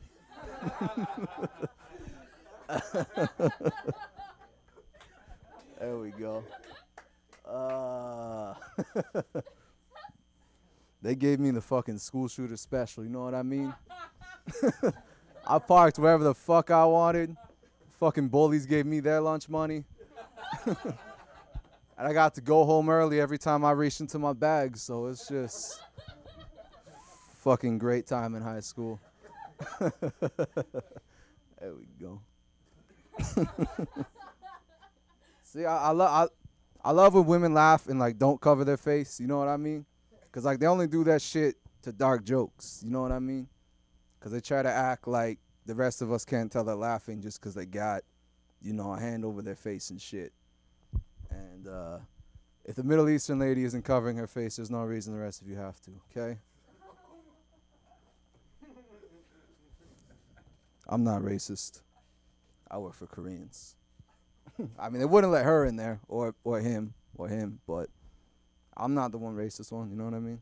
That's why I show up late to work, because I don't support their racism. Koreans are very racist, by the way. Like, yeah. Like they're I'm not racist, but when you work for Koreans for long enough, you get mad at the Koreans, not anybody else. Okay, like I wasn't. But like you try having a fucking little Korean lady fucking yelling at you all day and discriminating against black customers before you go, these fucking Koreans. They're angry people, okay? You don't invent Taekwondo unless you really want to kick something. Like that's all right. Whatever. I bought kimchi today. I can say that. How much time do I have? Fuck, really? Is it 2 or is it like fucking A? All right.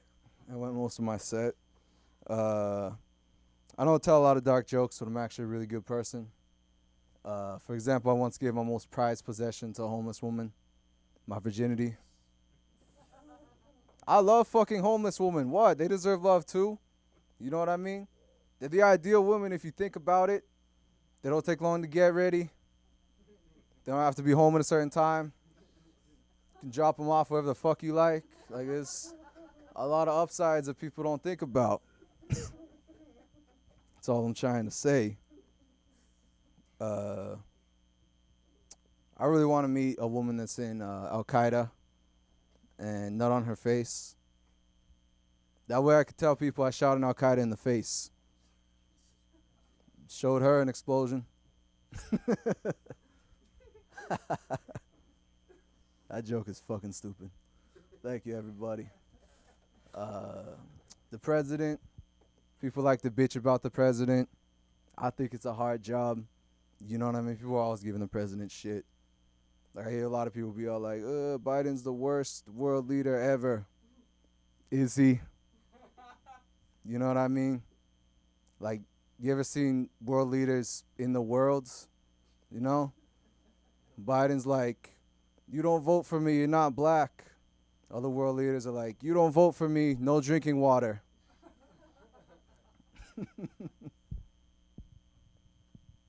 I'm at like a minute, aren't I? Shit. I really like chocolate milk. Like, I really, really, really like chocolate milk. But I can't really drink it in public without people judging me. So I resorted to caffeine instead. Yeah. That's fucked up just to get my chocolate milk taste. And now I can't. As I can't drink chocolate milk at this age without getting judged. And I hate that shit. That was the easiest laugh I ever got. Holy shit. I took my lifeguard test recently. Yeah, thanks for supporting lifeguards.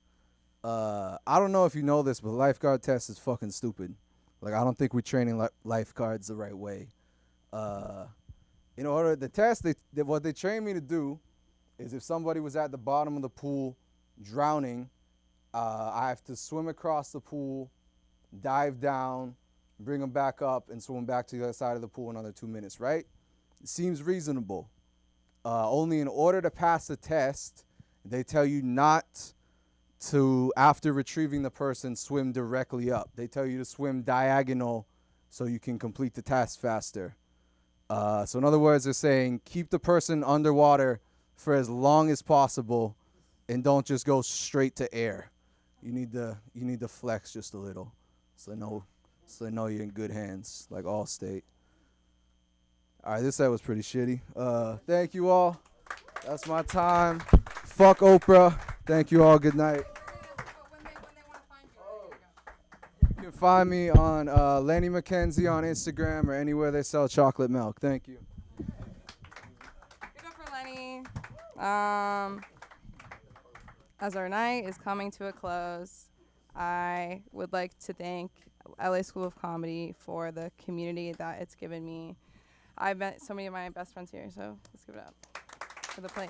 That doesn't happen a lot in comedy. I'm saying everybody's a dickhead, but we get along sometimes.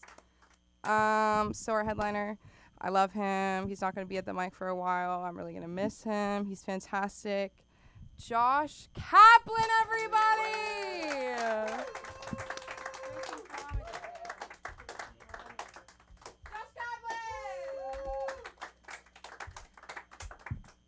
What's up, everyone? How you doing? Yeah. Thanks for sticking around. All right. Let's talk about it. Give it up for middle-aged white guys who like to fuck Asian boys.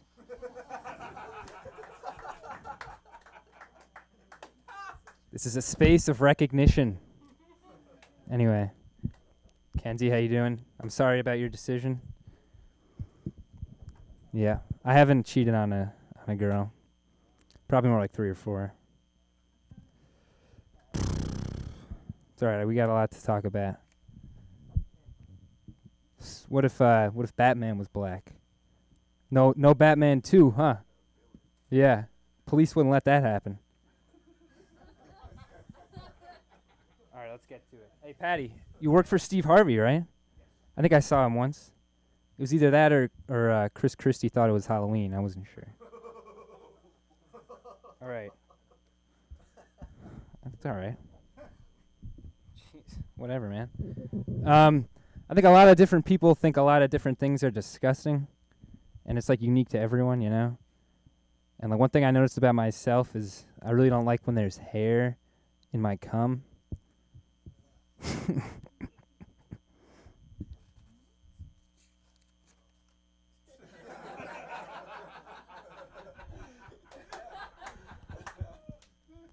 I think family's really important, you know? We got a lot to talk about. Whether you're acting as the parent or the child, you know, that bond between parent and child is sacred. It's like elemental part of life on earth, you know?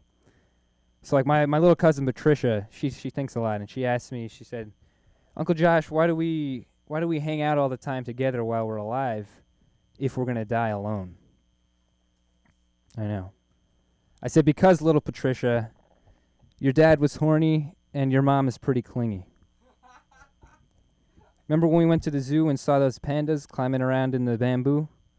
Yeah, she's like that. I forgot the word I was thinking of. She's like that. Something because of her skin discoloration. Motivated by her skin discoloration. Next. I couldn't think of the word motivated. That's all right. I think feedback on any level is good no matter what. Because you're at least learning something either about yourself or about the person giving it to you, you know? Whether it's like, oh, it's so big. Or it's so, Or that was tiring. I don't like when people say welcome back, like in a coffee shop or a public restroom.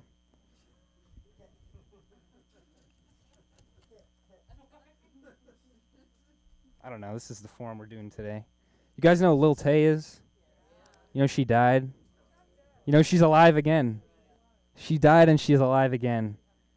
She retracted it the next day. I couldn't help but think, isn't she a little young for a resurrection? She's like 12, I don't know. Anyway. Some people are good at talking about anything, like inherently, you know? And I call these people incredibly annoying. These are just loose. Loose, very loose. Very, very loose. What's up? How you doing? Good. Thanks for sticking around. Writing the end for anything is the hardest part, you know? I think anyone who writes anything will tell you that. And I think that's especially true for the handless community. They don't have hands. I don't know. Just throwing some shit against the wall here. We'll see what sticks.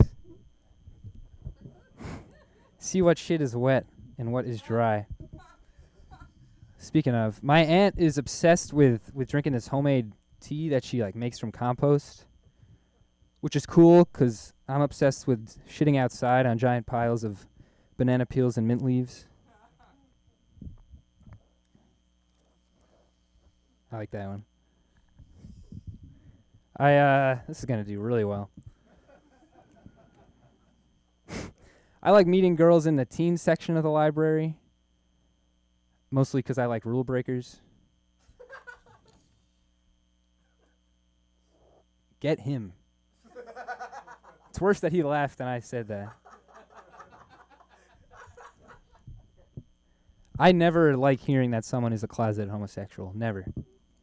Like my friend Terry, he told me he was a closeted homosexual. It just makes me upset. I get knots in my stomach, you know?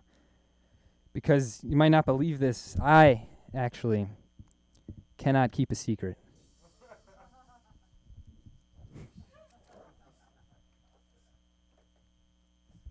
I don't know. These are in no order at all.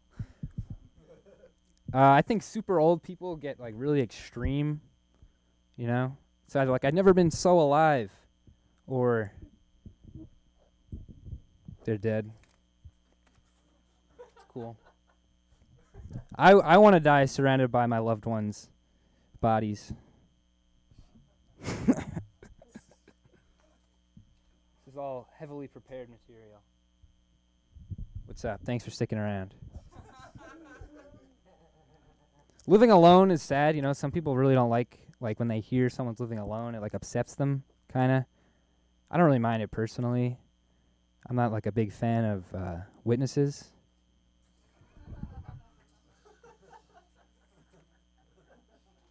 I have no emotional attachment to any of this, okay? It's fine. I think, I think there's a theme in these next few. There is. What do we got, like 18 minutes? I am the headliner, so. Sorry. Yeah. I think you can tell if someone's normal by how they talk to dogs. You know, do we think that's true? Like I was taught to like raise your voice when you talk to a dog, you know?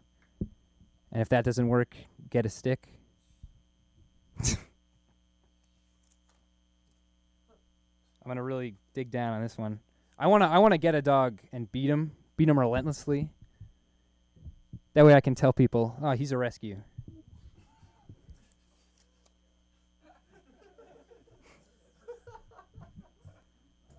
Dog humor. I wanna name a dog Tofu. That way when all my vegan friends come over, we can all eat tofu. That would be ironic.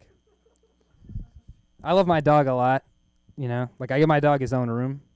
My dog's got his own room. And I tell my dog all the time, "You're my world. You're my world." And then I go in the room and turn the heat on and put oil in his water. Because he is my world.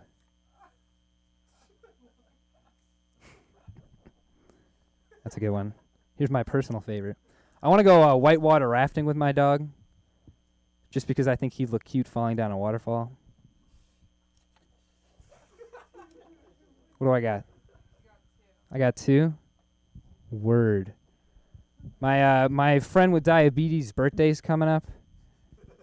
And I've been thinking all week about all week. It's Monday, shit. I've been thinking a lot about what I want to get him, you know, all week. since yesterday. And like, should I get him some sugary snacks that he likes? Maybe some new syringes or something. I don't know what they do. But I thought about it a lot, and I've settled jump rope. 100% I want to get my friend a jump rope. I don't know how much he's going to appreciate it, though. You know, like, he just lost his foot. He's kind of been developing a temper, too. I mean, I don't blame him. His life's unbalanced right now. Ugh. He'll walk it off. Why don't you just light me when I should make a speech? How's that? Okay. I don't think I'm great at observational comedy. Like, I didn't set this up right. For example.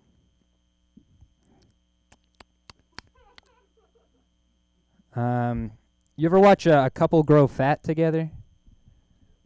Yeah? You have? Thanks for sticking around.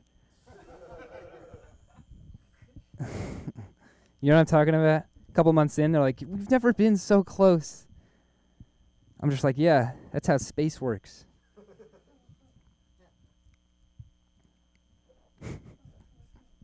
Go do something. Get a job. I don't know. Oh, I know how to end. I know how to bring this home. Thanks for sticking around.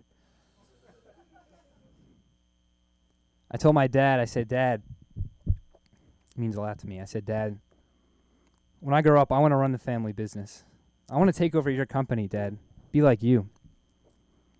That was a big moment for me.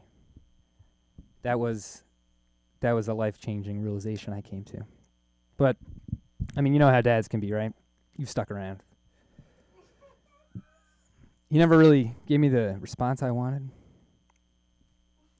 Well, eulogies.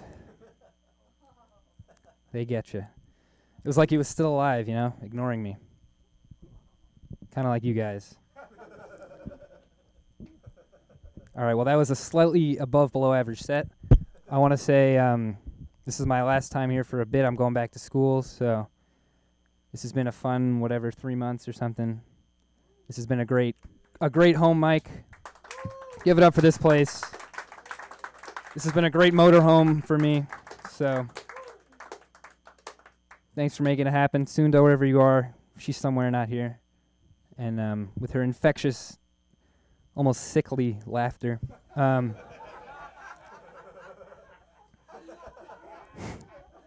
Patty, you ignite the room every night. Thank you for doing it.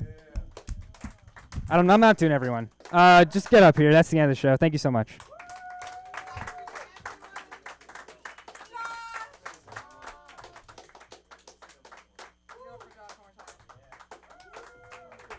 That's the thing about LA School of Comedy. You know what I mean? It's always here when you need it. Take care of yourselves. Take care of it. Literally take care of it right now.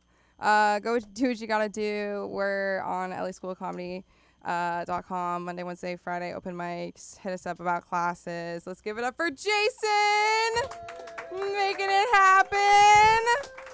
Saving our lives and shit. So you can contact him about getting your clip. I've been Sam. This is LA School of Comedy, and good night.